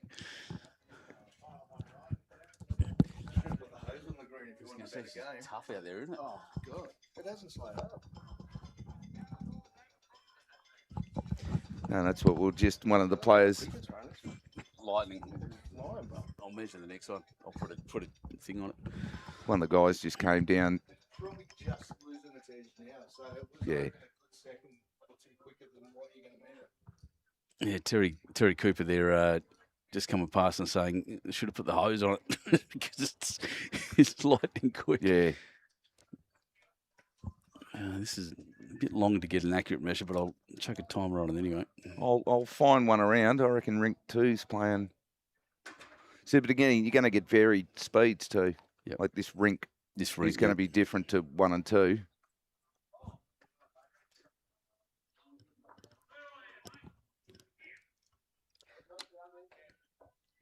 Oh, right, Gus. So you actually, geez, that's unusual to play the same way the seams are going. That'd be horrible. It's going in the ditch. I'm not going to get time of that. By the time it hit the ditch, it was 15.5 seconds. It had a long way to roll. Yeah, so I'll tell you about my uncle. He'll update me exactly, but he's played at something like 120-odd bowling clubs around the country. He travels in his van and gets out and about. And he actually got stuck. You'll appreciate this more than anyone. He's from the Pilbara. Gus, this is going to the hole as well. And he's 2. Yeah, so Gus is from the Pilbara, from Broome. Oh, from, well, Broome, Karratha, actually. And started the caravan journey and took him a long time, fair while, to get down to Werribee. And got to Werribee. Imagine, once again, this guy's from the Pilbara, middle of winter, and COVID started. So he couldn't move. He was stuck. No. So he'd be loving that, wouldn't he? So I called him up and said, mate, come up to us. There's family up here. It's warmer. You'll be a lot happier.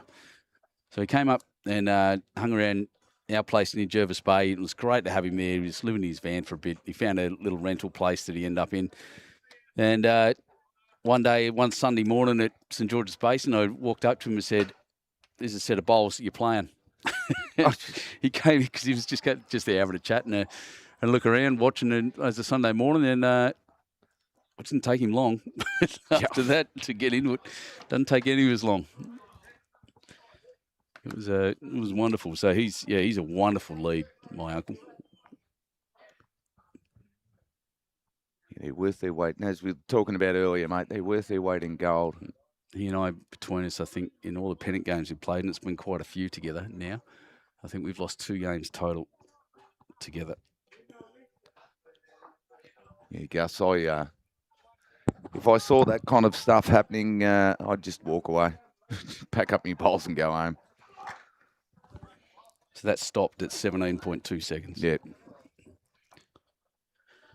That's quick. And as Terry just said, he says it's just losing its edge now. So it's only just. Tell you what, the reply may be just as good as the original. Look at this. Fall over. Oh. No, the arrows, they fall the other way, Benny. Yeah, they do. Turn turtle, yeah. Yep. That was good. That's 2 brilliant bowls, considering what's come before him, actually. Now, I was going to speak to you about something in terms of Aero Bowls, but considering you're sponsored by them, I'm sure you can't say I'd have to mute you. a negative word about them. But let's just say I'm not a fan of that enhanced grip.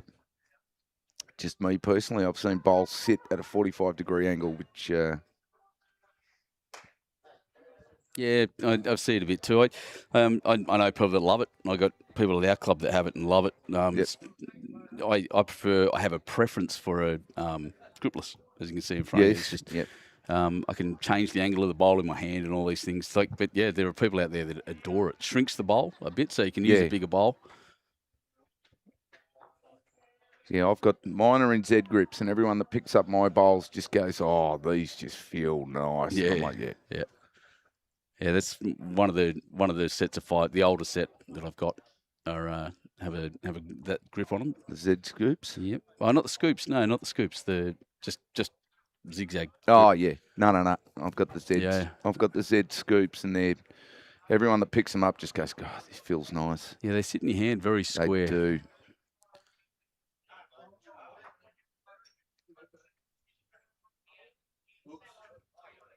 It's good to have that kind of range, and you can choose your own preference. Whatever you like, you can do it.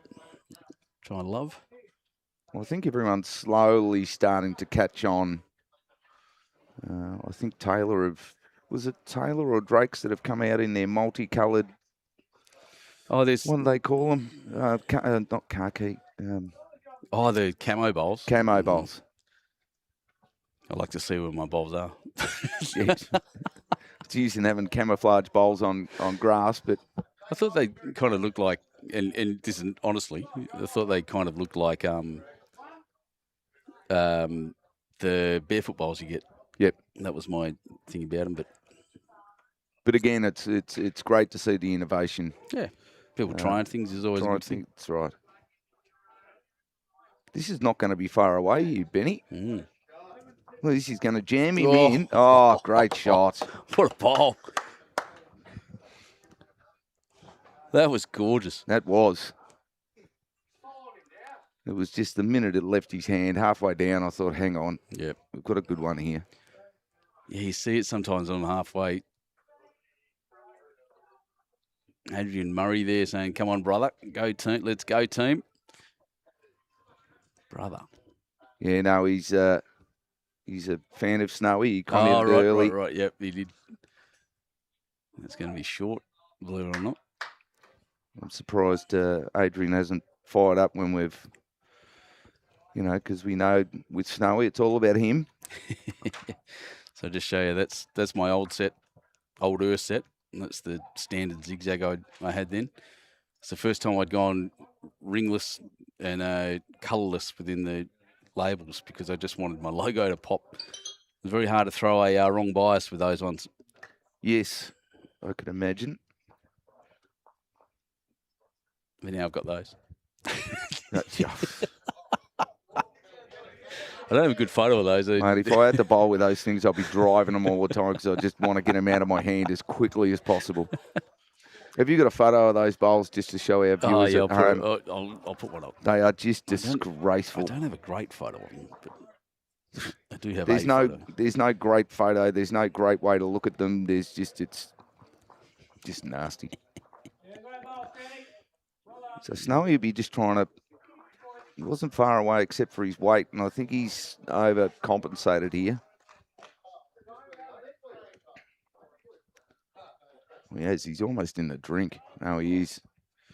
So easy to do. Yeah, I think he's just overcompensated off his first bowl, and again, I'm a big one for if you think you're going to be a little bit heavy and you're not sure on what weight, go a bit tighter and at least give it a chance to do something. Because you're not going to get that turn. If you've added a bit of weight on the outside, you're not going to get the turn that you want. So be skinny if anything. And he is. Look, he's at it. I think he's still too high. Yeah. And he is. Just held a lot, didn't it? It did.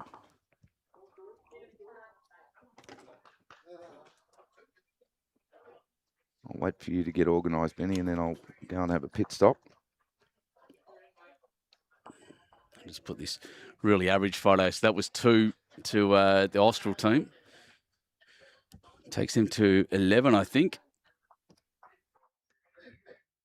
After 9 ends, thank you for that. Back in the middle.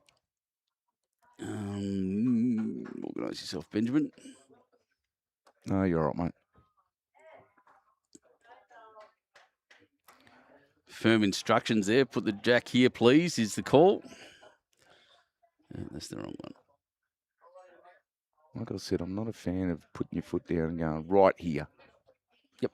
And then you find the skip cracks it. I often give Gus a metre. I don't even do that. I just, especially with younger leads and newer leads, yeah. I just sort of say, hey, general area, short, mid, long, and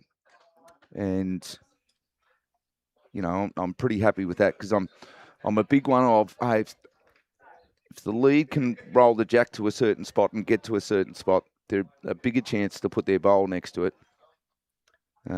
If they don't have that pressure of, hey, you've got to get it exactly on this spot. It's like throw it in the general direction.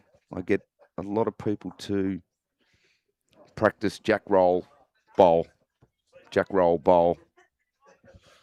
And I know I do it all the time. I still practice jack, bowl, roll. And it gives me the confidence if I'm playing singles or something like that to go, give me the jack and I'm going to absolutely nail it. Mm.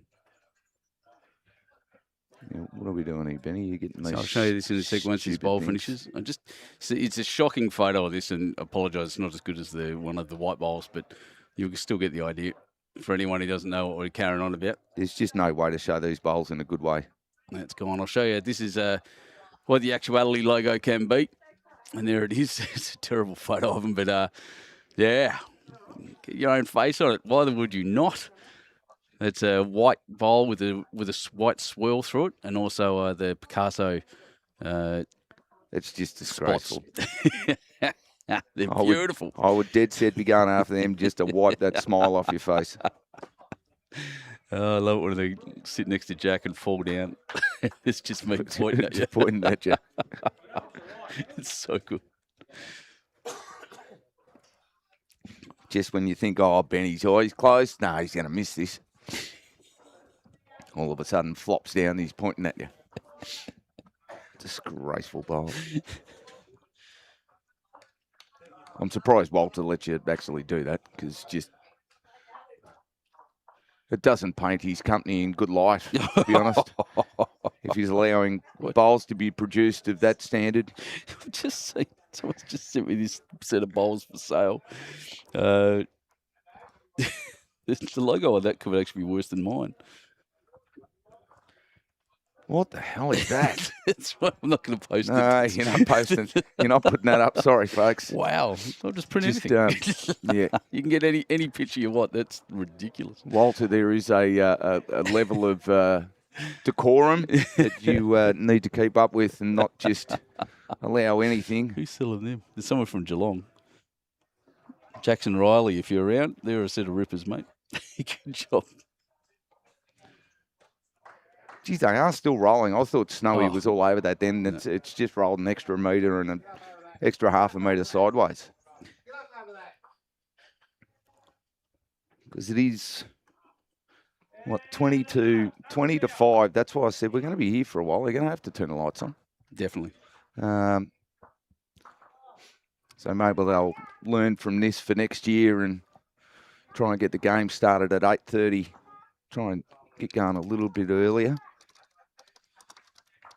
Well, there's an argument today that to play that longer game in the morning and then the 2-bowl pairs and then the 3-bowl pairs. Yeah. And that's, that's two shorter format games. Yeah. Yeah. Yes, lovely bowl by Snowy. Has he got his smile on his face? No, he's still shaking his head. Still cranky. Look at him. Look, you. Right. I might have a break, Benny, and no worries, and then my friend. I'll get the mic out, and I've got to go and talk to Snowy. He's not a happy lad. He looks sad. He does. He's 6 shots down after 9, halfway through the game, still well and truly in it, and playing pretty good by the look of that. So, yeah. I might go and get him a beer, make him a bit happier and get into him. Right. That usual smile of face. Thanks, Matt. All right, mate. Hang on.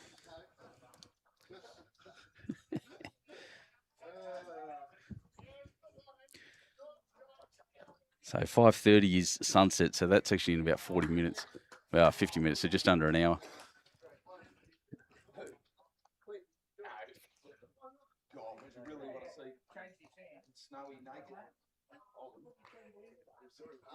So to there, I would have thought that was short. Still coming. Slowly, around it comes. What a bowl. What a bowler. I don't know if he got the shot out of it. That is fantastic. There's precision. Mark Riddell, that is beautiful. That's surgical. I haven't had to say that for a while, but that is dead set surgical. That is an extraordinary bowl. Around on that slightly narrow hand.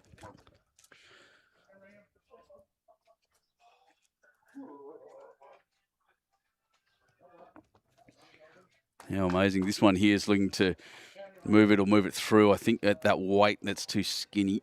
Yep, bump and sit. Not in a great spot necessarily. Hey, Dougie from Bulgaria. G'day, champion. Welcome to the call.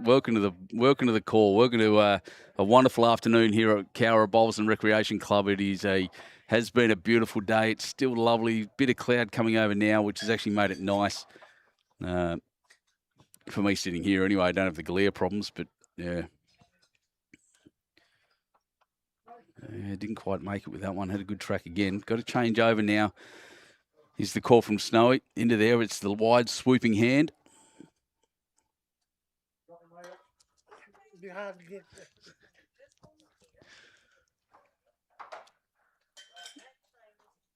Down a decent track. Hang on a sec.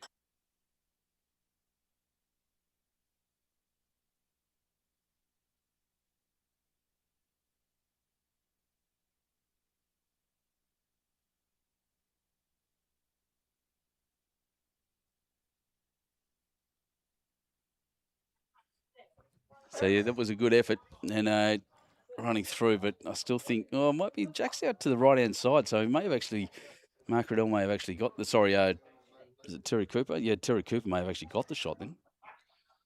John Dalglish, but that was a close one. Didn't quite get there.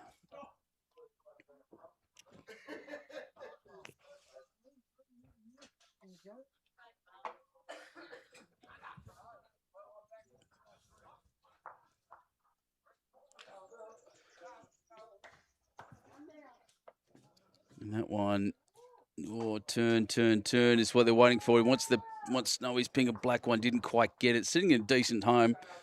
It's a good effort.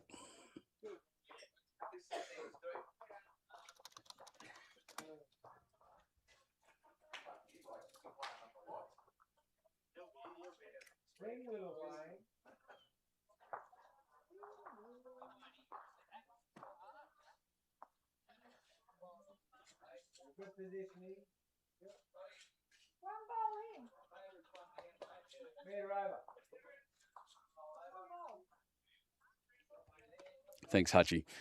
Mate, that's a good shot too. What we do and what we try to do always is we're bringing bowls to the masses. The fact that this streaming system that we've got and the amount of jobs we're getting is coming out of lawn bowls is absolutely amazing, and so proud to be able to get to these clubs and do what we do. It's a magic event, mate. Reflect on it a lot coming out of the Navy into a job in sport, couple of jobs in sport, and then doing this as a business with the team we've got at Youtubelivesports. It just doesn't get any better than this, guys. I'm so lucky.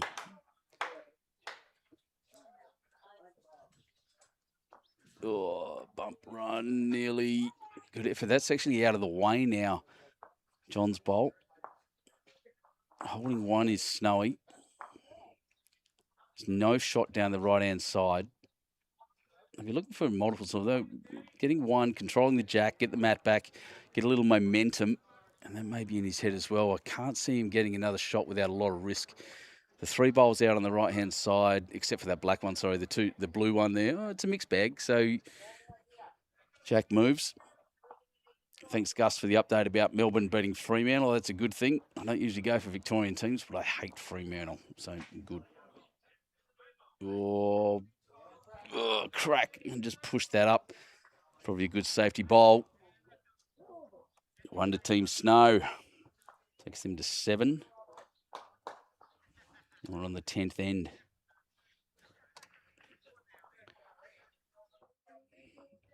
Yeah, they are the lads. John Dalglish, Terry Cooper. You see the jacket of a Belconnen team in the background there at the top. That blue and yellow on the left is Leeton and Munmora, I think, which is down in Sydney somewhere, North Sydney. Budgie Boy, near that way, I think, from memory. So teams from everywhere, from every club and every region come here to this unique pairs event where you play several different formats. Every format I can kind of think of except for one bowl pairs, which would be just weird. So this morning we had 2x4x2 and then this afternoon. 2 bowl pairs, which was quick, pretty quick for a game. The people that were playing were not taking it particularly quickly, but it was definitely a quicker game.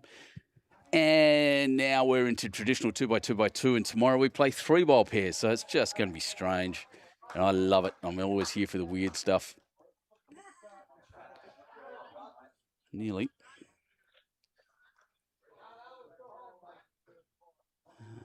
Two.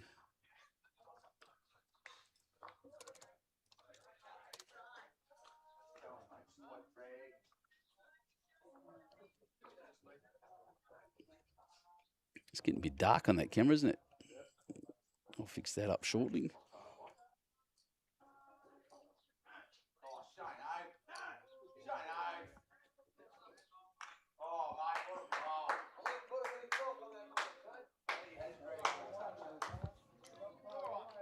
There we are. That brightened it up a bit for you. Sorry for the glitchy look.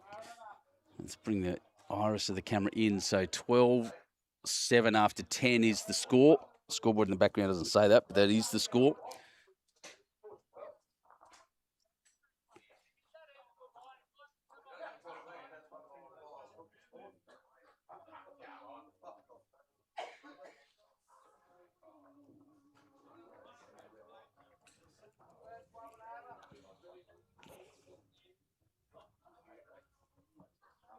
Is that ball out of bounds over there, or is that out or there? That one, yeah.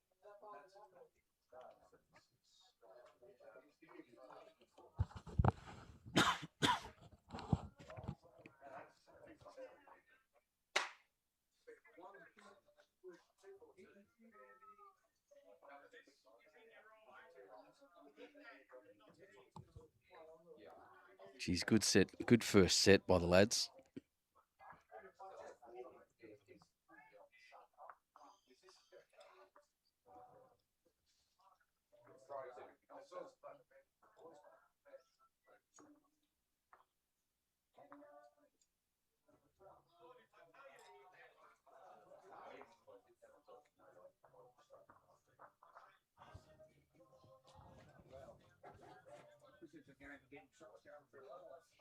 Ooh, wants them more turn, wants a lot more. That J turn, he's crunched into John Dalglish's bowl, and it's just out from shot by the looks.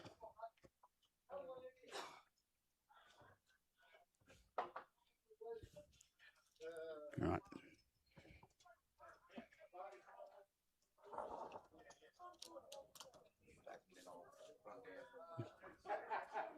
That's a very nice shot, Snowy. Just turned a little too much.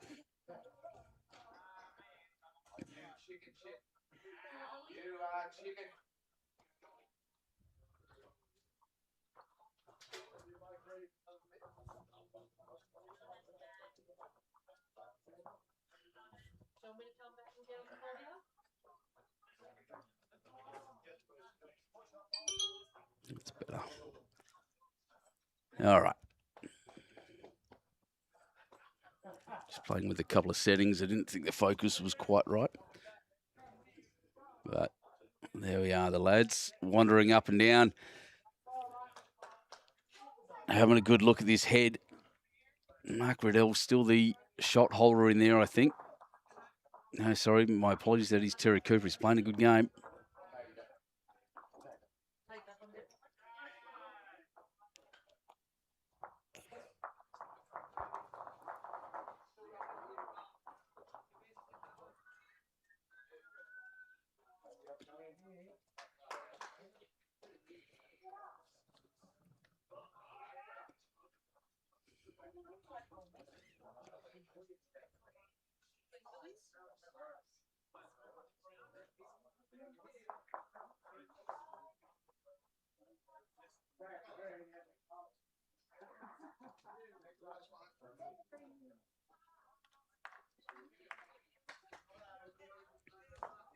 Oh, jump, run. That'll count too. Not the way it was meant to go, but one that worked.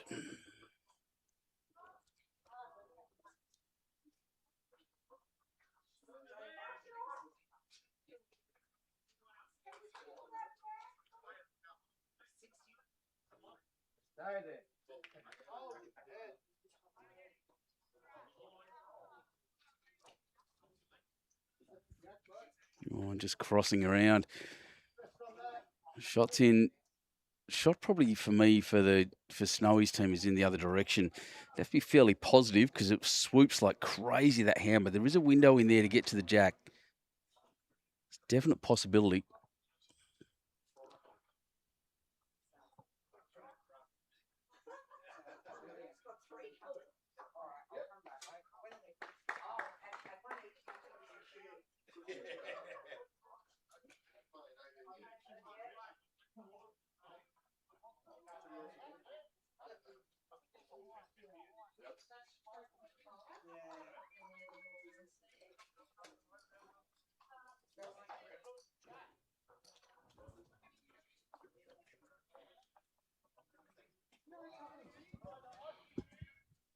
How's that look?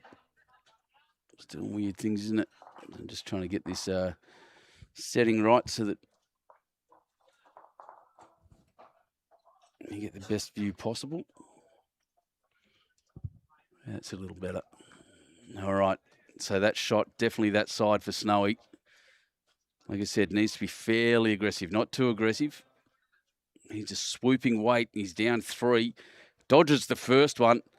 Might clean out 2 of the back. Yes, he has. He's cleaned out 2 of them. Left 1 there, but that's better.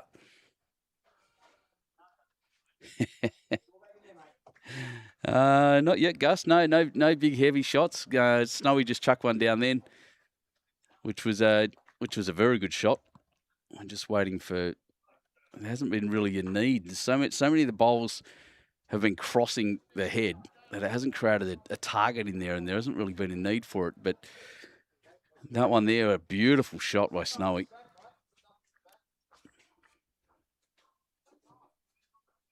Shot can be played on the forehand onto that blue bowl. It will roll Jack back to the pink if he wants it, but expect a bit of pace. I'd suggest by the look on John Dalglish's face there, he's going to take a swing. He stopped, propped himself, jumped up again. Oh, I don't know.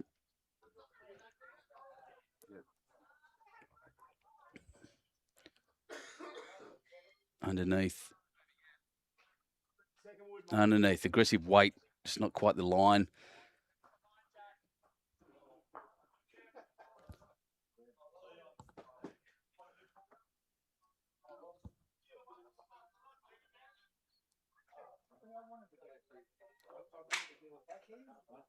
Well, this is all on that finish, and boy, does it finish strong.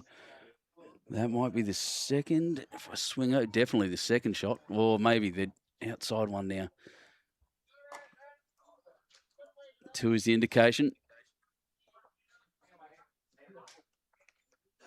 Oh, he's going to measure.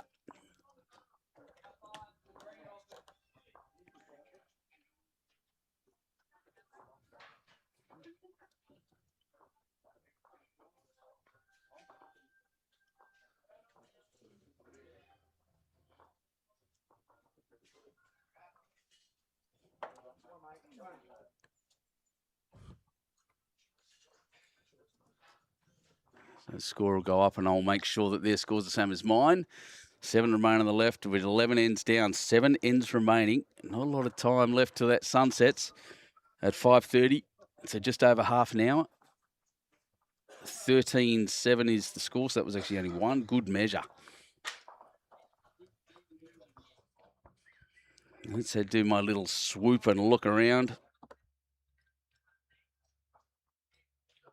In the background, it looks starting to look a bit cold out there. And it is cold. I've got my jumper back on. Everyone out there having a brilliant time still.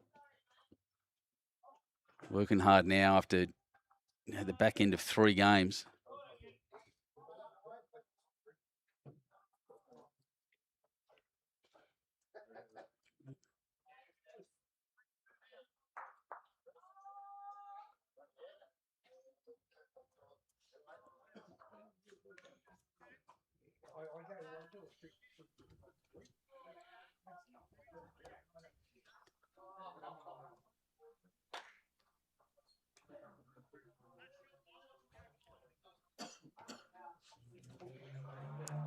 So we're going to have Roman Clarkey again.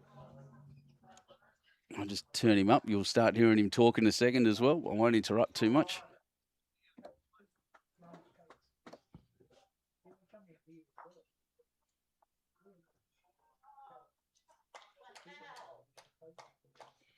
I'm watching this one finish. I'm It's down pretty, here at the looks moment all with right. John and Terry, just near bowls. So he's there, but he's super quiet right now. It's starting to get away from you, mate, a little bit. Yeah, it is. We're hanging in there, but just haven't had a little bit of more luck. And we're No luck in bowls, mate. Come I on. know that. Yeah, I realise that, but they're bowling very well, and yeah, we just got to keep hanging in there.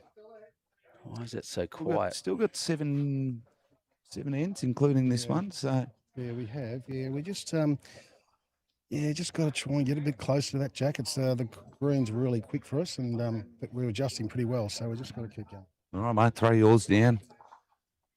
Anyway, all right? Terry. Good, mate. Good. That's the way. Tough Nice. conditions here. Yeah, it looks tough. Starting to slow down at all. Starting to, yeah. We had a roll up yesterday about this time and it slowed up a little bit on us within this sort of sun going down period. So hopefully it'll slow up a little bit and we can control it a little bit better. It's been lightning quick all day. Mate, it's lightning this one. It's you only a blade of grass wrong and you're crossing the line. It's tough. You've got a good lead at the moment, mate. Keep it up So and there we go. see how you go. Keep battling on. That's all we Yeah. can do. Yeah, good to have you. Thanks, mate. Now, I don't know where Snowy is, Benny. He's He's going for a he's walk. disappeared. Yeah, he's disappeared. Oh, here he comes. Grumble guts.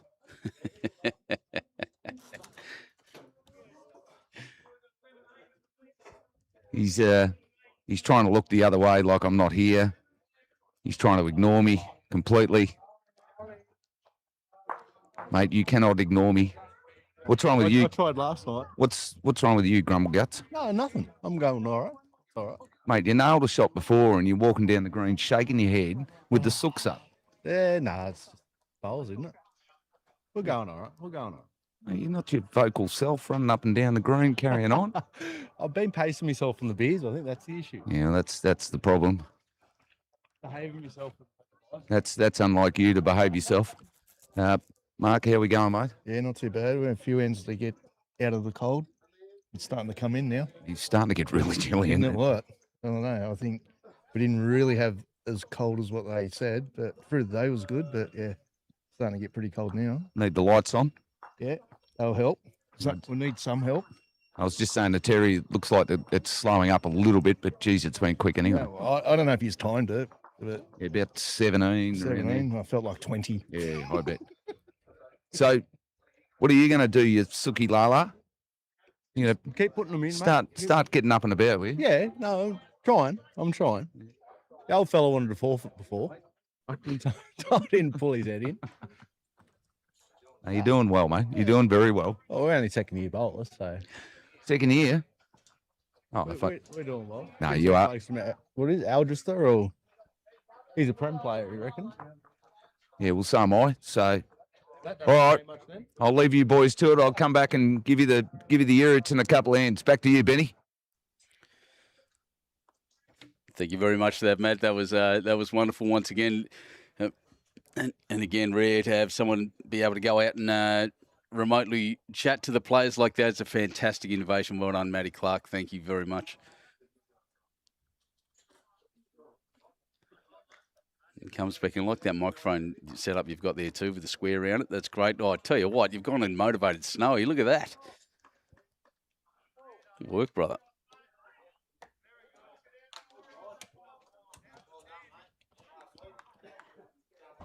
I have this thing, Benny, where I tend to find hanging crap on people is the best motivation.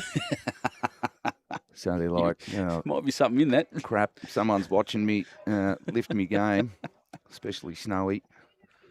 I thought I'd be able to stir him up a bit. Yeah, look, he's, as he said, looking a bit subdued. It was interesting. He said that his teammate said maybe forfeit. I think he's all right. I didn't actually. No, they one game up. I think they're 1-1. Based on the ladder we saw before. But yeah, interesting. Oh, See, look, Jesus. Interesting when the boys say, "Oh yeah, it's slowing up a bit." It's just still going. It's still turning like crazy. That was insane, but that was a wonderful shot. Just back cut it to Snowy's bowl, unfortunately, but he's been on song. Absolutely incredible, Mr. Cooper. Now I'd be interested to know, Benny. This would have to be a world first, going down and interviewing players on the green. Not seen it before. No, Yep. that's all right. We're very innovative around here. I can actually turn the camera on as well, and Yeah, that's it, and do it down there. and do it down there, but add another layer. Yeah. Oh, that's got to stop, but it won't. Look at it, keep rolling. Oh, jeez. so I think the kitty is in front of. Yeah, the pink bowl, which is Snowy's. Snowy kicked it across a little bit. So I think it might be what now? Sitting in front of. Oh no, there it is. It is. It's in front of the pink and black bowl for people watching at home, because I know you can't see it. But luckily we can see it up the other end. Oh, this isn't far away either. And he snagged kitty. Nice. Look at that. He's jagged it for potentially 2, maybe 3. He's just pinpoint precision most of the day. He's been absolutely remarkable. Absolute, just amazing. I think the lights will need to go on soon. Yeah, I reckon. Just quietly. So you get 25 minutes to the sun actually hit sets. And, yeah, they might be looking at it. It's a good setup with their lights here, by the way. I don't know if Greggy's around. Oh, he's playing, I think, because they had a team not turn up. Bob's inside, I think, so I might go and stir him up and say, hey, turn them on now. Yeah, just so people can adjust a little bit. Well, it's got to be a gradual transition. That's the idea of turning them on early. One down. Could be 2.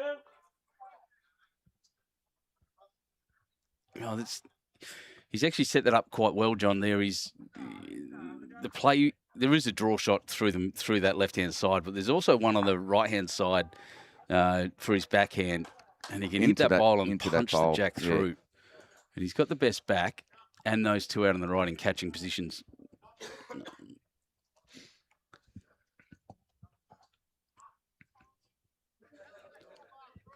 Has been a long day though, Benny. Has, mate. It's going to continue to be. Are we live streaming the draw tournament or? No, I'm going to go playing it. No, that's why I thought we'd live stream it. I could just sit here and laugh at absolutely. I'm not a great draw bowler, but yeah, I've heard you're not a good driver either. Oh, last time I was here, I won $250 driving. Yeah, what was the comp you were at a few weeks ago? And that was crap because I was commentating at the same time. I was all over the shop. You were trying to do the both. Just too much going on at once. Yeah. I love Gallo Indoor Bowls Club. He's good, eh? He does wonderful stuff. Well, sign says no running on the green, but you want to chase your bowl. No running on the green? What? Well, some people don't like it.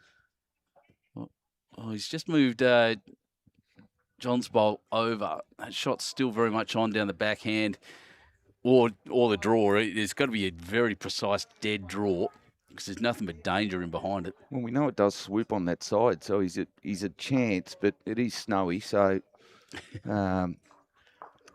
probably none, to be honest. I think that's hanging. We'll swoop back, but too late. Yeah. Oh, he's just a bit weighty on it, that's all. I still reckon that shot's on. Come inside. You can come off his own bowl.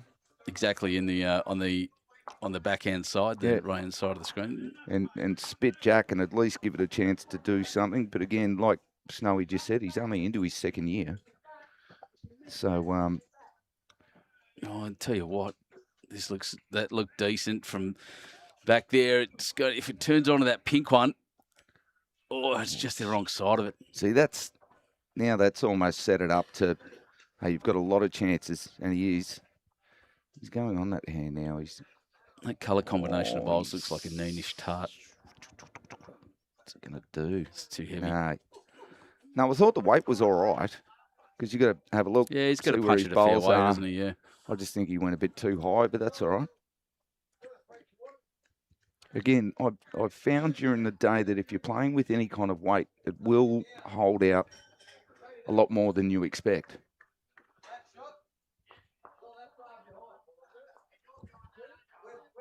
2 it was. 2. 15 now, Team Riddell. After 12 ends, 6 remaining in this 18-end game. And it's starting to chill down, mate. I'm starting to feel cold on my legs. Yes, I'm the same. I've got the blanket there, mate, if you want. No, I was going to say, I've got my big orange jacket over there. I can put on whatever I want. I'm happy at the moment. Let's see if we go another long end because Matt's right back.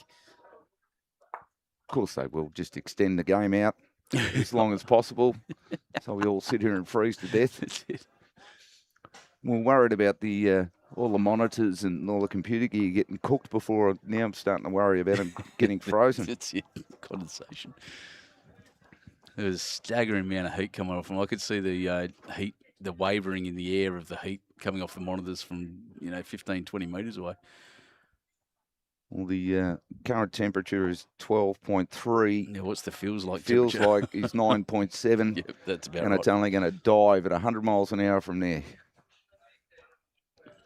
As soon as that sun hits the horizon, mate, we're going to get... Oh, that's... Oop, too far, silly boy. But, yeah, good touch at the start. I'm going to tell you again, he's drawing in an incredible percentage at the moment of close shots. He's figured this... He's the one that's telling us about how fast it is and all that stuff, but he's the one that's figured it out. No, he has. Terry's played very well. And Johnny looked like he was on top early for the first few ends, and then Terry's just gone, nah. That was a good effort too. It's 2 feet in front. I might go and track down Bob for a second, mate, and see if I we think- can't get these lights on. I think that's a great idea, mate. Because You it can do is, that. it probably, it's a wonderful thing about cameras is that it looks a lot lighter than it is, but it's definitely not here. So I'll be back, mate. Yeah, you're not wrong. It is, and as Matt just said, it's a bit darker out there than it looks on the camera. The camera's making it quite bright, and I actually adjusted the brightness setting so we could see properly, but those lights do need to go on.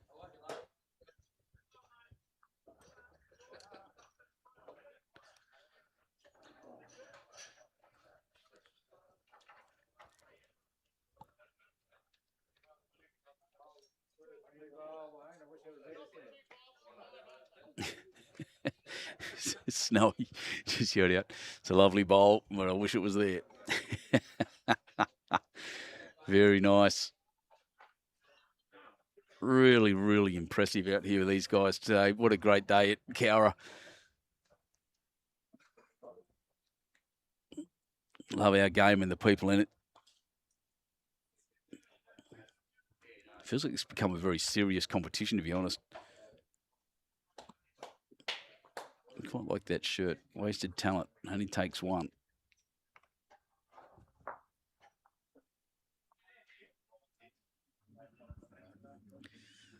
Well, that's good track again. Let's see how far that's still swooping back.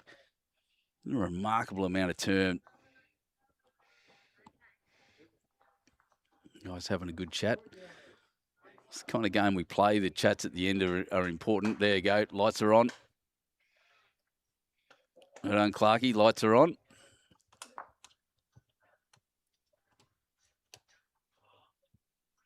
That'll be much better. Mate, like anything, it's not what you know it to, you know. Exactly. Just went in straight to the top. Right, It's good, actually. They're happy to be known, these guys here. They're happy to chat with anyone. It's great. Now, the first bowl was just beautiful. This is going to swoop all the way back. When it gets to that blue and white one, bump, sit. Oh, yep, that counts. Just closer than the front one. The front one's a good 2 feet in front. That one about 1.5 feet.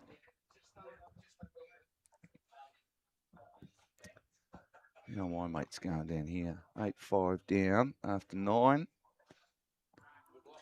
Needs to sit. Not quite. Snowy looking to move either of those two up or cross around them onto the back bowls. Play the right weight to do all of those things, but not quite the track. Left it a bit narrow, a little skinny. There we go. I just saw the colour change on the cameras then. Well, the So sun's they're just starting to peeked out from the adjust. clouds out to our left. I think that's what's just happened. So we'll see. I'll be back in a second. I'm just going to get my big jacket on. I'm starting to ice up. Yeah, it is. It is very cold here. And like Benny and I said on one of our earlier streams, that woke up this morning and there were ice all over the cars. Benny wasted about 2 litres of water getting the ice off his car. But You're obviously not as cold as Wagga. Yeah, well, Dubbo, I think that was. Oh, Yeah, but Dubbo, I don't know. Yeah, the thing I didn't do is unfreeze the boot, though. That was That was good. that was weird. Couldn't open the boot and it was frozen shut. So Benny and I are staying at the same hotel, and I've come out and I've said, I just want to chuck some stuff in the boot. So I go and hit the button. And he goes, he's come around like I don't know what I'm doing. And he's hitting the button going, thing's not opening. It was frozen shut. It does get very cold here. It does. And quickly, too, as we're quickly. saying, it's dropped a lot just in such a quick time. So that's out on a wide track, a highest track. Scoots around. It's Thinking about come it. back a long way. Oh, his second shot. What a great effort.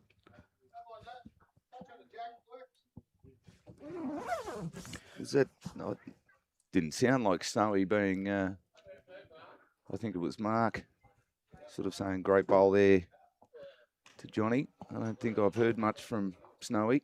I think Terry played that short one. John played that short one. He yelled out, "Yeah, it's a great bowl, mate. Wish it was here." Oh, look at him go again. Look at that. You're joking. He's just come on now. This is getting silly. He's good. But he's bowling very, very well. Someone signed him up for the state squad. That's that's incredible. So I got my big puffy jacket on. It'll keep me warm. I wore this in Norway and in the Sahara Desert too, by the way. Yeah, righto. I'm thinking I might go and have a break and quickly chuck on my undershirt It's probably a good idea. garment, and then I've got me. Oh, missed that. Onto the jack. Look at this. What a shot. That's a great shot. Oh, claps on the opposition, everything. Look at that. Snowy, no hat, though. He did lift his hat. I've got a mate of mine. He's on the verge of playing state down in Victoria, Benny Simmons. Mm-hmm. Very good mate of mine. He's on our Melbourne Metro recap show. And he's got this habit of, if he plays a great shot, he takes his hat off like this. Takes his hat off. It's like, mate, come on. There's a limit to showboating, and when you're tipping your own cap. Oh, that's stunning. Absolutely stunning.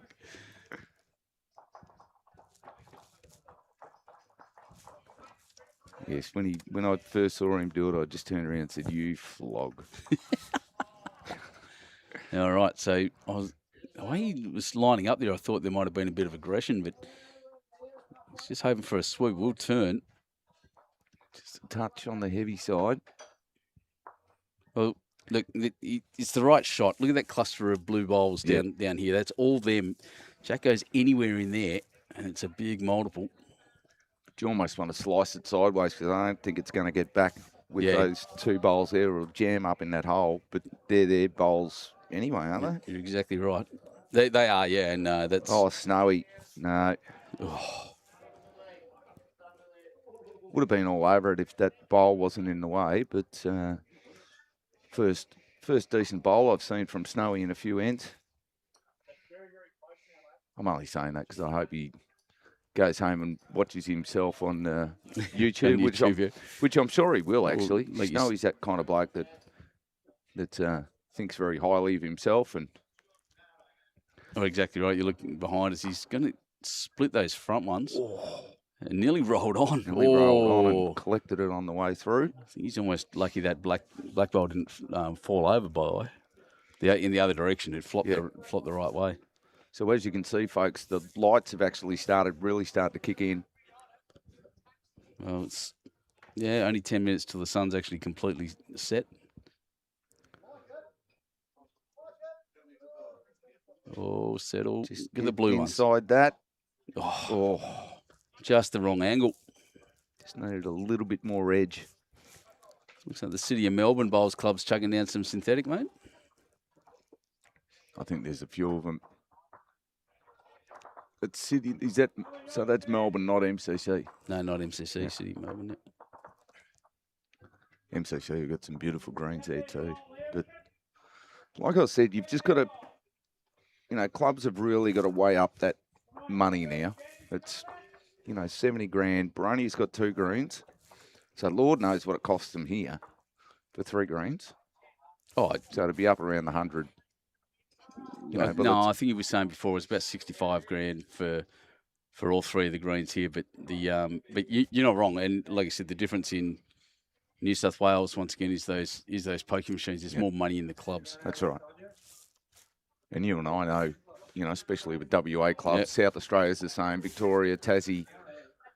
We don't have a lot of clubs with the pokies. Therefore, they don't have the money.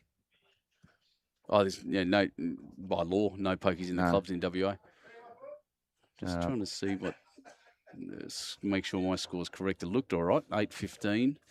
I'm struggling to see the scores now down the other end. Yeah, it is. It almost looks foggy. Almost looks like it's developing. I don't know. Maybe it's just my crappy eyes and been staring at screens all day. But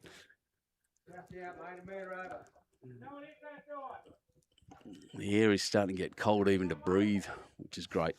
That says 14. 14. So, that's good. Oh, that's even closer. 6 shots, 5 ends to go. Very doable for Team Snow. But the Austral team, Team Riddell, have been playing extraordinary bowls. In particular, Terry Cooper. He's just, absolutely amazing. I just noticed that we got lights on this green, but not on the other 2. Oh, no, lights on that one. Lights. So, the back one doesn't. Don't. Yep.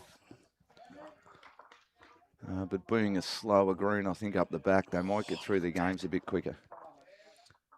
That did turn back towards him. That went all the way around. Not Benny Winter style, but if your viewers out there, if you haven't seen Benny Winter's bowls, it's part of Platinum Pennant, wasn't it? Yeah, Platinum. Yeah, he put a bowl down with weight, and it actually turned. He hit a bowl, and it actually turned back on itself. It's one of the strangest, weirdest lawn bowls I think anyone's ever seen. It's come off the edge and literally turned in on itself and rolled back onto Jack. Yeah, it was weird. It was just, So there is a term starting to go around. Geez, I hope this does a Benny Winter. Here it comes. This will sweep all the way back. I think it's got a bit too much weight on it. In fact, it's going to cross the line. It's still playing wide out there. I personally can't get used to seeing it. I was going to say, you and I between us have watched a lot of bowls. Yep. And this is one of the most extraordinary things I think I've seen as far as this time of day, still getting that amount of turn out of a green. Just shows exactly how right. flat a surface it is.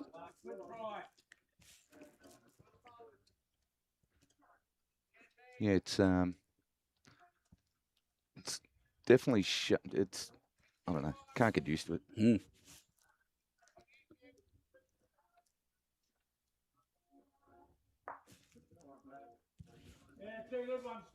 I think it's. Sorry, I'm just playing with the settings, Yeah, folks, right. in the background. Oh, he's done this beautifully. Rolled that one through and sat next to the jack. Shot Snowy.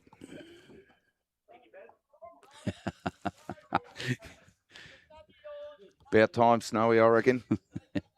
You've been putting down some other crap bowls.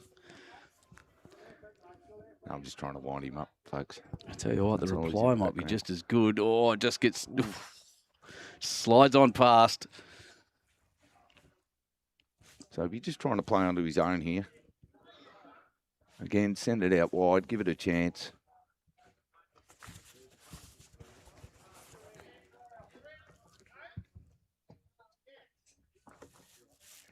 Good to there. Has it got the carry on? Oh, lays down in the right way. He wasn't far off. Have a look at this.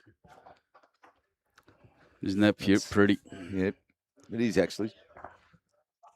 It's nice to look at on camera. It's not nice to be here. Everyone's one of the boys just ran past me now and just went, oh, Show you that again. That's the clouds out to the west. And it is another stunning country sunset out here. There we go, mate. It's now 11 degrees, feels like 8.8. It's dropping so fast. It is so quick. I'm glad you're playing the pairs. I'll be playing in this jacket. Yeah. I think a lot of people will be pulling out of the drawing competition because it's so freaking cold.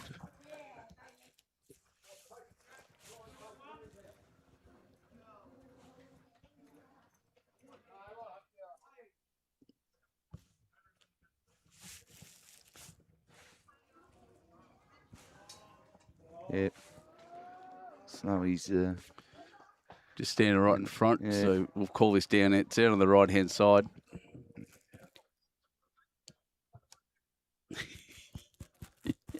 Matty's chucked down the headset.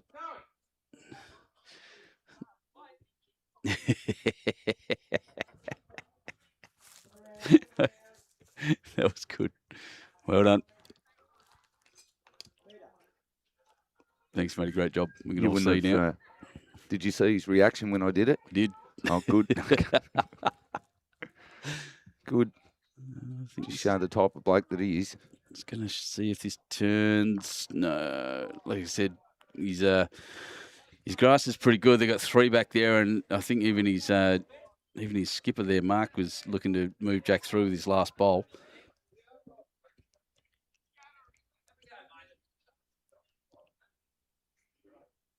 Kind of scary times. There's all of the. There's only one bowl of Team Riddell there within that near the jack at the moment. It's a game changer if that goes out. Hard to get to. Look at this comeback. Mm-hmm. He just wants to get past his own here. Oh, very good. Yes, Look at that. That's a great bowl. What a cracker. Absolute cracker. Yeah, pretty scary there. I'd want another one in the head. Like moving the jacks, clearly a priority. But I think that's what Mark's asking Terry to play here. He's just come through with a bit of weight, try and drag the kitty back. Because like he said, he had... It's too far under. We will try and get those mics working in the morning, mate. See if we can't get them going. I couldn't agree more. I just think the...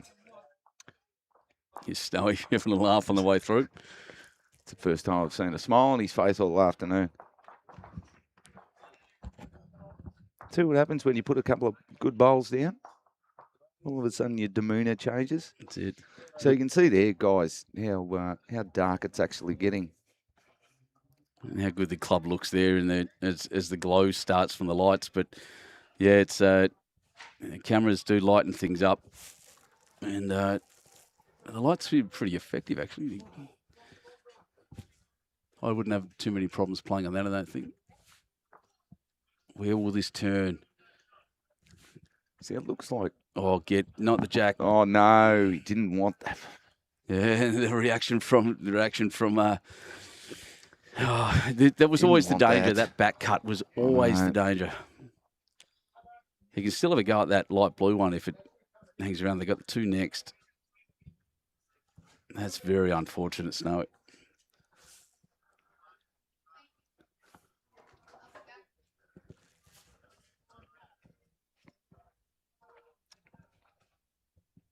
And they're the most heartbreaking bowls too, because you're sitting there potentially holding 2. Well, you were holding 2, potentially 3. Yep, and with a chance for a big multiple, which would have made it 11. If you stopped it then, that's 11-14. Mm-hmm. Little back cut's a killer, but looking now, he wants maybe both of those blue ones. Not going to come back from there. As you said, you put a bit of pressure on and they hang. Touch it there. Look at his face. That's disappointment. Might have to go down and interview him again, mate, and fire him up. Impressed with the team from Austral. Terry Cooper's just, this end notwithstanding, has been Terry's been absolutely all over it. deadly. And again, we were talking about it earlier about having a good lead, give you a good lead off. Even in walking twos, He's narrow. You want your first two. You want your first two on it. Correct. And Terry's pretty much been there or thereabouts every end. I think that's the first one. The measuring for the second. I thought he had it pretty clearly. No, he had the old fingers crossed having a look. That's it. Magic fingers. Yep. How are my mates Wall and Shano going over there? I think they're 11-5 down after 11. They're only done 11. One. All right, mate, I might go and put some more clothes on and I'll be back. Please do. I agree, because it is getting very, very chilly sitting here. Yeah, I'm good. Oh. Actually, we're getting close to the end, yeah.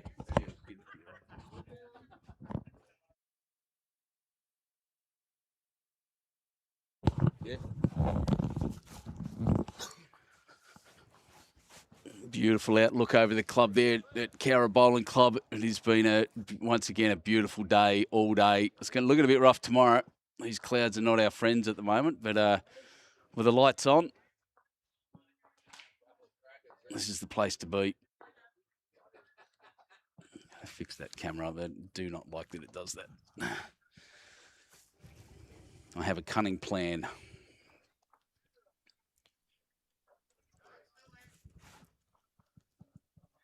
$15-8 after 14.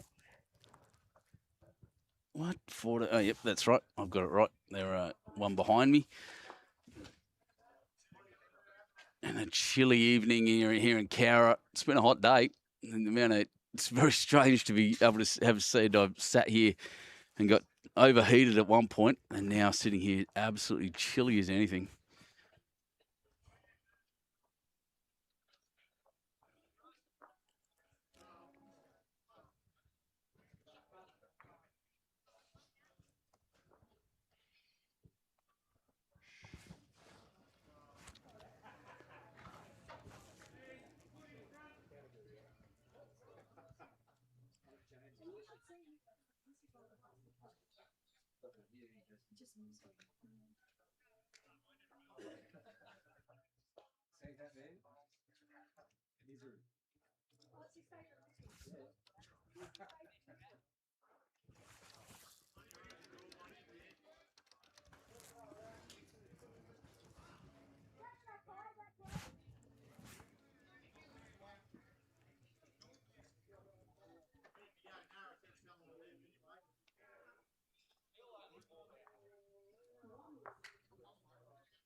Oh, coming back, drifting back in beautifully. Very, very good bowls. Very good. It's cold. The staff doing a great job out here doing tray runs to the players. It's chilly and sun has just completely set at 5:32 p.m. Lucky the lights are on. There's two greens with lights on and one at the front that's well and truly into the evening civil twilight. The sun has gone down. Thank you, Mr. Clark.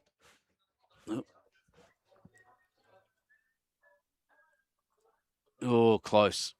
Not quite the shot.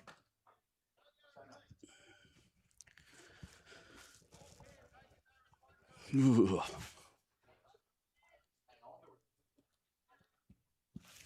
I'm staggered by how much this so much that surprises me all the time in this. I think you guys might even get sick of me being stunned by things, but I don't think I've been in a place that's dropped the temperature that quickly. It's just hardly bizarre. It's going to be 2 degrees tonight.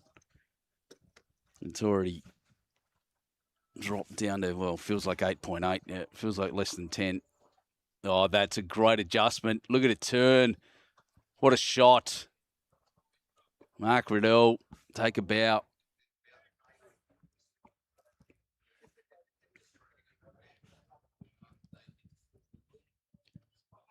Snowy having a good look.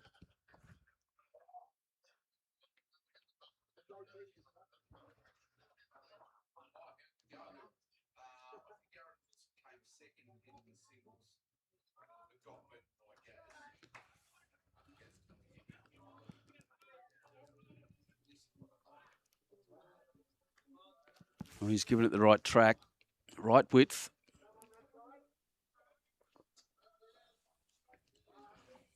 All the way to the back.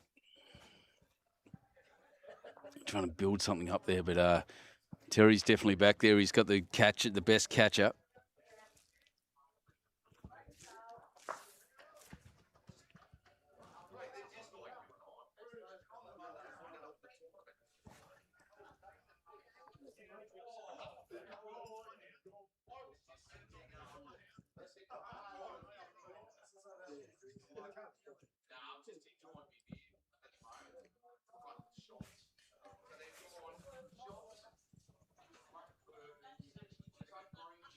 Oh, Terry Cooper. Sorry. Yeah, Terry, who's been there, I would suggest the best player on the green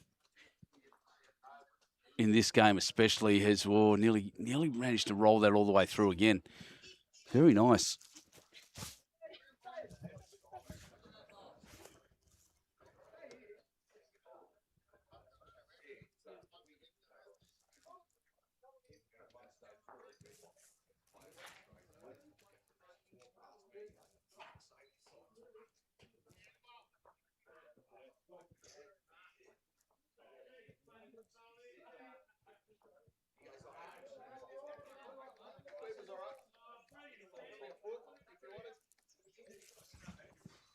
Yep, round the back.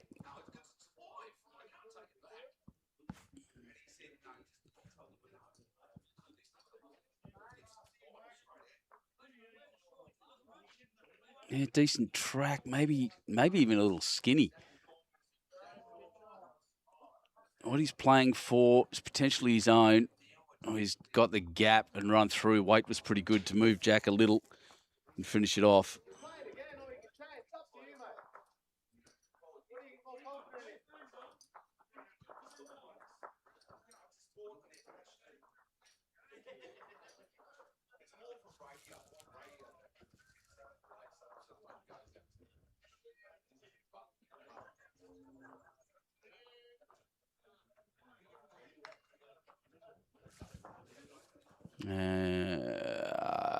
Not really there with anything. Not many options on for Snowy Team Snow at the moment. There's can't push it all the way back. They need multiples. 4 ends to go. 7 shots down. But they're not in any position to get it. I can't see, except for Snowy's 2 at the back there. Jack's almost impossible to get there. It's a tough shot. Yeah, I don't know. I can't see it. I just can't see it.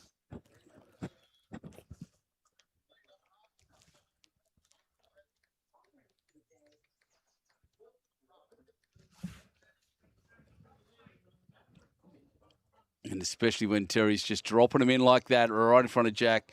He's almost got to just belt the crap out of it at this point. Just smash into all 3 of those.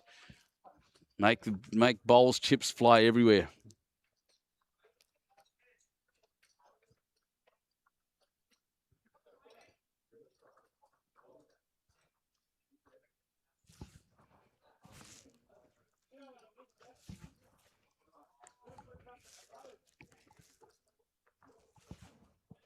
Yep, that's what he's done, and he's cracked it beautifully. Oh, I said Jack wasn't going to go back there. May have been wrong. As he scoot all the way back, he's actually killed it. It's good. Jack's back on the tee, and there's still 2 down. That bowl out on the right-hand side counts.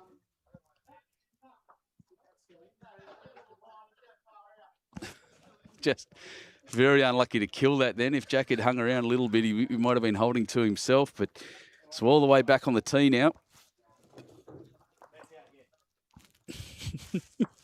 the return of Matty Clark. He's got his blanket. I've got my blanket over me. And your thermals. It's yeah, This is ridiculously cold. incredible.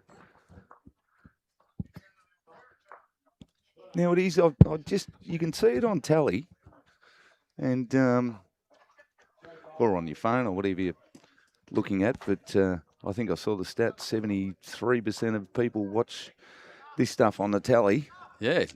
Have a look in that back corner. Very dark back there. Yep. Down the other end. Yeah. It looks lighter here, but yeah, the lights aren't focused at all over that side. It's that's not a modern one. That's a halogen up there. There's LEDs on the other end of the green.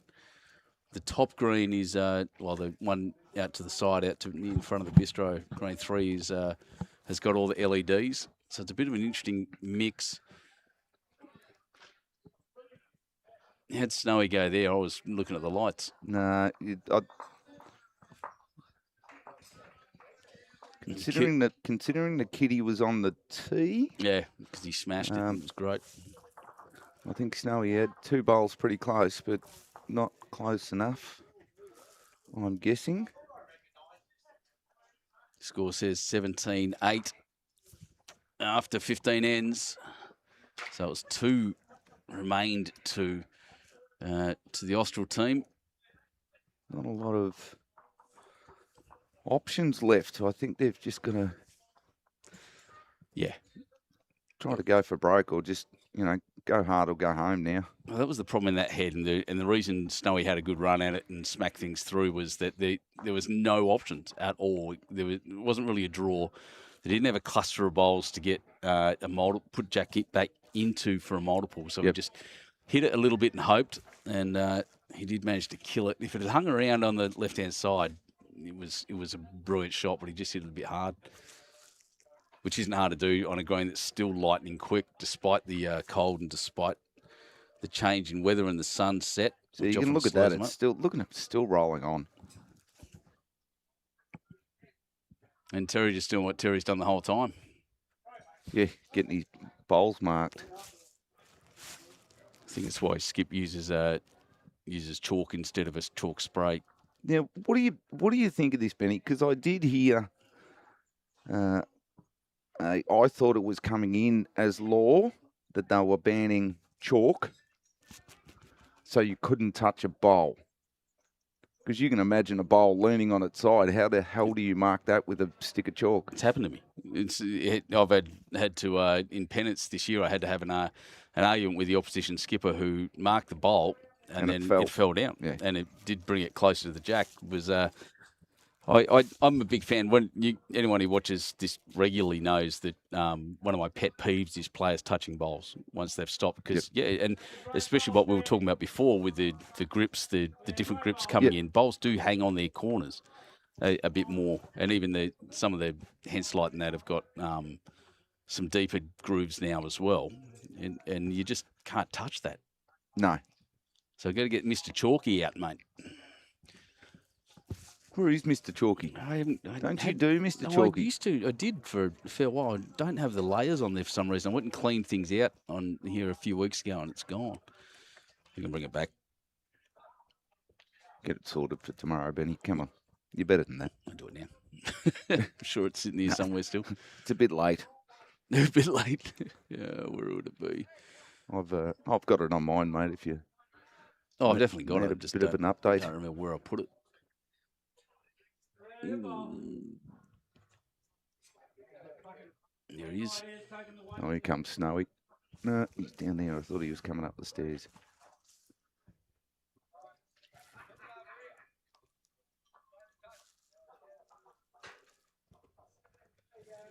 Oh, that's right. He comes in sideways, doesn't he? Why?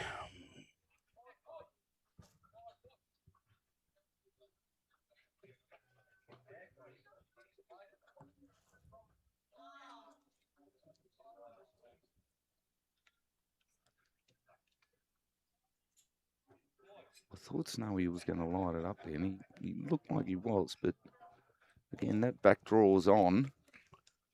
And I'll tell you what, if he gets under that bowl, he's not going to be far away. He's just not. which is going to make life a little bit more difficult for him. But he's got Johnny's bowls back there. I wouldn't be surprised if I saw a back, a forehand onto those bowls. I'll see that's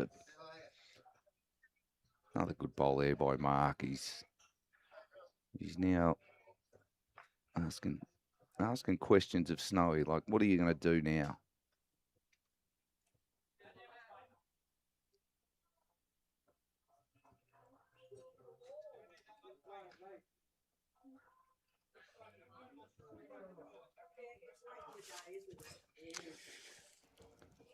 It's so cold. I keep saying it. I'm just freezing. Everyone's free. No, I'm fine, mate. Oh, you're fine. Now I've got me blankie on me. So frigid.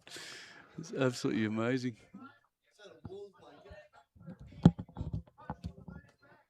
It's I actually bought it. Funnily enough, I bought it for photography because the light doesn't bounce off it. So yeah, I don't know what do you call that? Felt. Yeah, felt microfiber, something like that. It's nice. Warm as all get it. Beautiful. And it feels like it's 16, 17 degrees now. For me, with me Sure little, it doesn't. with me little blankie over me.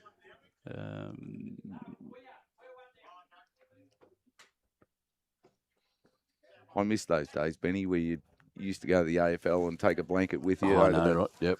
VFL park. We used Eating to a pipe. Oh yeah, WAFL game, Subiaco, just sitting there with a blanket and a cushion. yeah. Yep. Gone are those days, mate. You know, they do that anymore, I'm presuming. Who knows? I can't remember the last game of footy I went to see what you can and can't do these days. Yeah. Oh yeah, no, people still turn up with blankets and do all the good stuff. It's I've been to a game in Sydney for a fair while. I was meant to be going today to with my daughter, but I'm out here instead. She's a Giant supporter. Well, you'll hear all the bowls bags rattling in the background. Yeah, James Catamile saying here, I agree, you should not be able to touch a bowls to use a chalk pen. I'm not a big fan of chalk pens either, personally. But no, same sort of thing. You really are. You're touching a bowl. Agreed. So what you're seeing on screen, folks, is if you think it's dark on screen, it is basically that out of the corner. I don't know. See, the other corner's lit up all right, but it's again, we had, that's right, James, use Mr. Chalky. That's right. He's trying to get Mr. Chalky going. It's a bit late in the day, Benny. Yeah, no, it's been a long time. And should have had this organised. The colour organisation, like I said, I can't remember how to do it. It's been so long. Because, like I said, I had them set up and just left them there, but chroma key, that's the one. Beautiful, beautiful. And you haven't got the moving one? Yeah, I do have the moving one. I just haven't activated it. I don't know if Happy's changed the... Look how dark it is. Yeah, it is. I haven't actually looked at the screen for a second, but... No, it is. It's very dark. And we're not kidding, folks. I would struggle to see down that end to see what bowl was what, and they're all different colours. Did I find him? There we go. There's Mr. Chalky. There we go. That does need to be changed because it looks very sus. It does. Looks like he's pooping chalk. As we throw our bowls in the dark, Mr. Terry Cooper's still two ends to go after this one. I had the other one too, the get out of the way. Oh, yes. Yeah. Seen that. I tried to get that fired up, but it doesn't work real well with the chroma key, so... Yeah, the black background.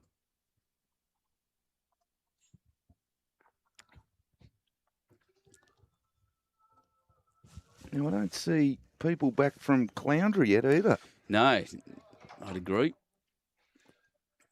So hopefully they've got lights there.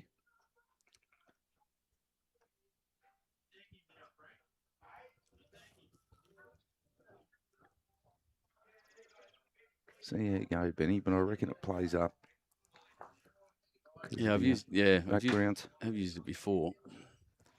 Where is it? Oh, I tell you what, this isn't far away. Oh, Snowy. Yes, what a Oh, shot. that's a great shot, Snowy. Still doesn't look. Oh, does he look happy? I can't tell. I'd be celebrating that shot. That was a ripper. Yeah, it was. All right. Yeah, the chroma key's not working. No, it's because of the background. Like I said, I've tried to. I'll put it back there. Trying to play around with that a little bit. So just to show, to demonstrate what it's like here at the moment, where they're standing, that's where they are. Very dark. And then you come across and you can see how light it is out that side. So that corner's got a real dark patch. And then you come across, the middle's nice and shiny. It's not focusing well because it's dark. And then you get here, and this, you'll see it in a second, compared to the other end. Nice amount of light. Nope, looks dark as hell as well. You've done that well. Oh, it's lighter than the other one. The other end, he's actually dropped that right in that patch of light too. I might, yeah. See, the camera's going to struggle now that it's night. So apologies for the. Yeah, you get that for the feed. Silvering on there. There's nothing we can do about it. No. Maybe. Well, there's not a lot you can do because cameras like either light or they like dark. Yep. And when you've got it split like this is when you almost have to go manual on it, Benny. But considering we've got two ends left.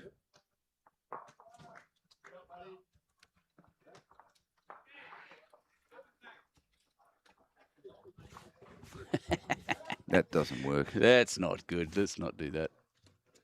I might go for a walk in a minute, Benny, and How weird does that look? Speak to the boys before the game ends up. Yep, why not? See what I can get out of them. I'm sure I'm not going to get much out of Snowy. Well, it's just pitch dark out there too, but this game's run a little long today. We're at nearly 6 o'clock. We've been going since 8 o'clock this morning. It's a long, long day for the players, for us, for everyone, the umpires out there. We're nearly done though here. That was the end of the 16th, I'm pretty sure. 2 ends to go. I literally cannot see the score down at the other end. It's too much. So I'll just turn Matty up here and keep an eye on it. You can hear me, mate?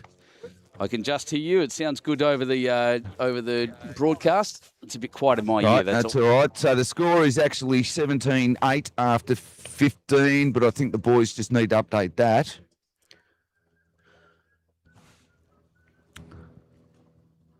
But it is this corner is markedly dark. Yeah, he's not wrong. I don't know how they're doing it, but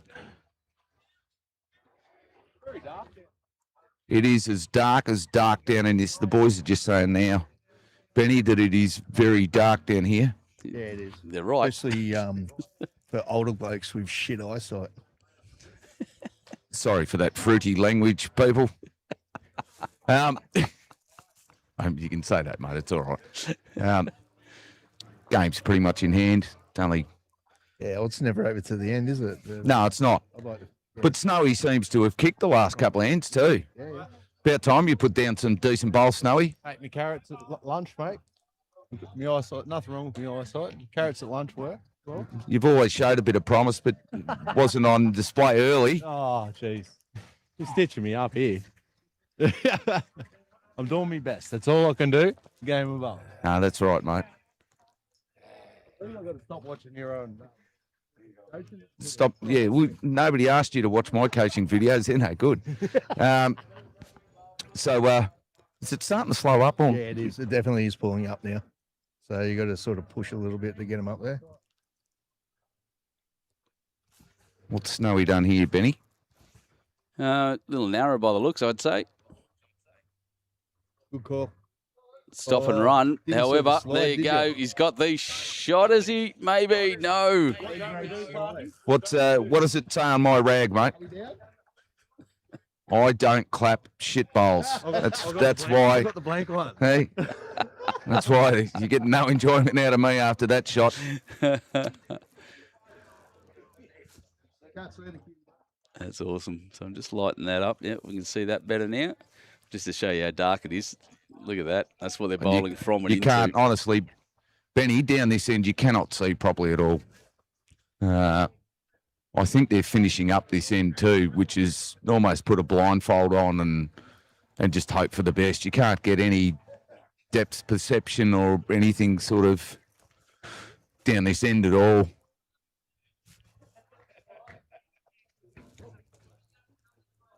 But it's something they might look at sort of in the future, just upgrade the lights a little bit.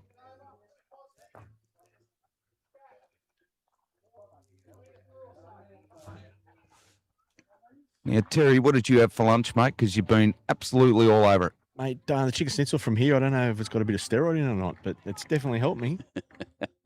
Yeah, I'm just saying if we're live. Benny, are we still live? Yeah. No, mate, you bowled the house down this game. God, it doesn't happen very often. I'm normally throwing pineapples around. Like the rest of us. But, I think I'm a Queenslander sometimes. It's nice when they come out nice, isn't it? It is, mate, it is. We'll see how we go with this one. All right. No pressure. Zero pressure. No. There's only about 500, 600 people watching because there's no one. Back in there, are we? Back in, yeah. It's funny, Mate, Matt, if you how can are hear you me going down with this there. dark? Yeah, it's the bowling really well. It's not too bad going from dark to light. It's not too bad though. Yeah, it's all right.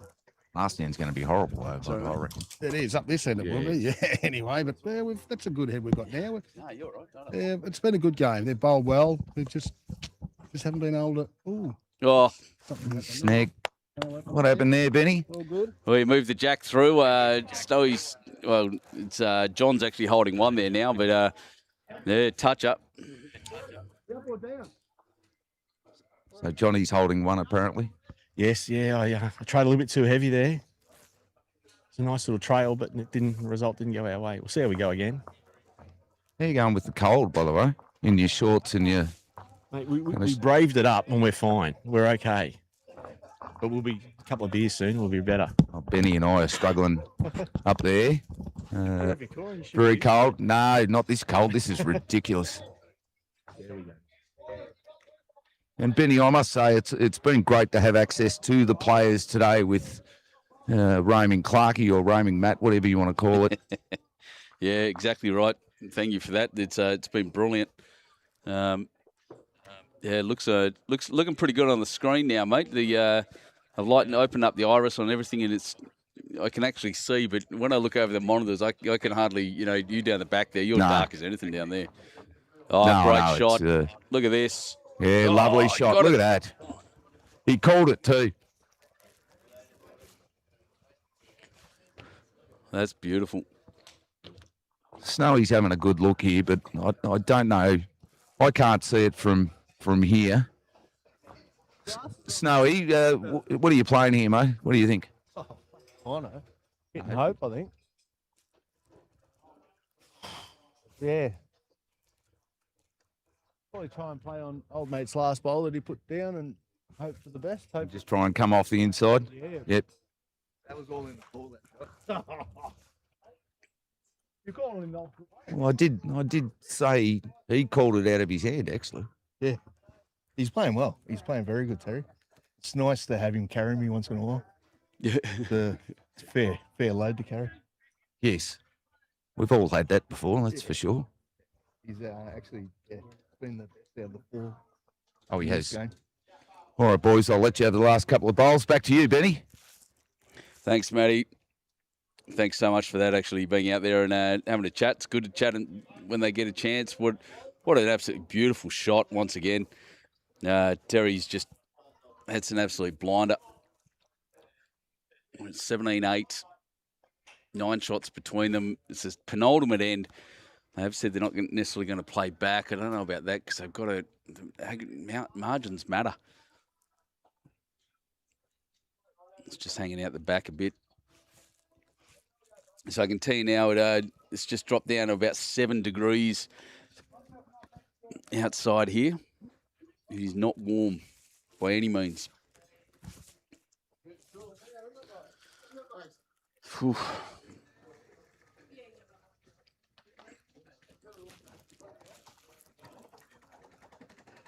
That was good, mate. Well done. Well, that's fantastic being able to do that and go out. And like I said, I thank the boys on the way past and to give us access to talk to them and have a bit of fun as well. That's what it's all about. So they're going to play the last end? Well, I think you have to. I don't think it's a matter of if. I think they have to. Just, again. Margins and banner. Margins. 18-8, 7 shots between them after 17 ends. I've managed to, whoops, that shouldn't have happened. Sorry about that. I have managed to lighten this up. The camera doesn't like focusing at the moment, so I'll just keep an eye on it. And there it goes. There we go. Yeah, I've opened the irises right up so that it's getting as much light in as possible. That's not a true indication, I can promise you, of what's happening out there. No, it looks bright on the screen. It's definitely not bright out there.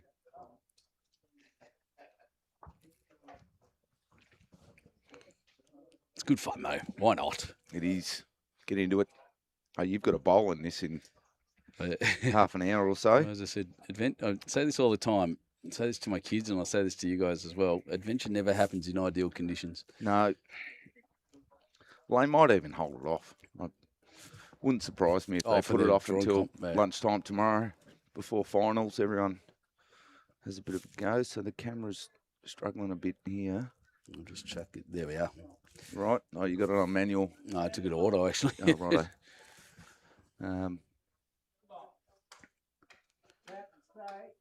I just think, mate, you've got, another 40 minutes of pack up after this? Yeah, that's all right. It's only dragging into the shed there. I'll take it in slow time and enjoy a refreshment while I'm doing it. You'll chuck it in the back office. That's where I stored all my gear last time. So, exactly. Again, very accommodating club here. Another 2 meters, mate. Okay. So last end, where's the scoreboard? Oh, it drops off because I played a replay.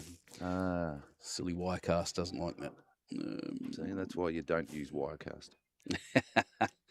I've only ever used this or Live Studio, which is what Bowls New South Wales used. I'm not a big fan of that one. I like this. I like Wirecast better, but I haven't given OBS a go yet. It's a free one, isn't it? Yeah, it is. Yeah.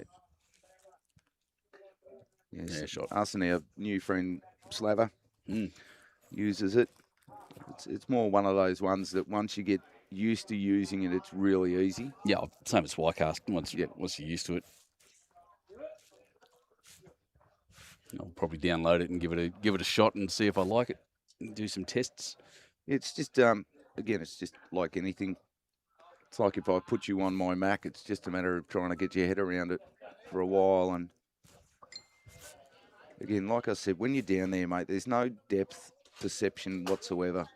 Yeah, so don't be surprised if bowls go everywhere here. They can't see the length. You can hardly just standing here where we are. And we're not far behind the players. It is very difficult to see where Jack is. It's hard to see the line. It's hard to see your partner. It's yeah. I can barely see John and Terry down there. You can't clearly make out their faces. Good shot there. I was going to say, no, it's Snowy. Maybe you should close his eyes. Chuck him. That's going to bite you in the backside tomorrow, you know that. Bobo Mac, he's saying, yeah, it's the law about touching a bowl. Law 15.2. Oh, wow, good shot. That's beautiful. If I was Snowy, I'd just throw a thunderbolt down out of frustration. I almost might as well chuck it straight on the line. It's pitch dark down there. Yeah, make it long, put it on the tee. Till the end. Thank you, everyone, for watching today. It has been a very long day. We didn't expect it to be this long, but again, the club's been very accommodating. I've bought me doona, so I'm not struggling too much. Oh, I forgot it this time. I usually bring it. Yeah. I don't like sleeping with the aircon on. That's the thing that drives me out. So it makes me cough in the mornings. But tonight I'll be On it again. Not having mine, mate. No. It's all right, mate. I'm Not having... unless you want to cuddle up, which I preferably don't. It's so dumb. I brought a I have a standard flyaway kit because I'm away so often, as you know, and just for some reason left that behind. Silly boy. So Terry's been bowling very well. He just wants to get up under John's bowl here, and I reckon he's not going to be far away. Is he getting around the back of it? Oh, you don't want to guts it. Doesn't cause any damage. Open the jack up a little. There's a sight that you can a little view on it there now, but kicking it back's not going to help John at all.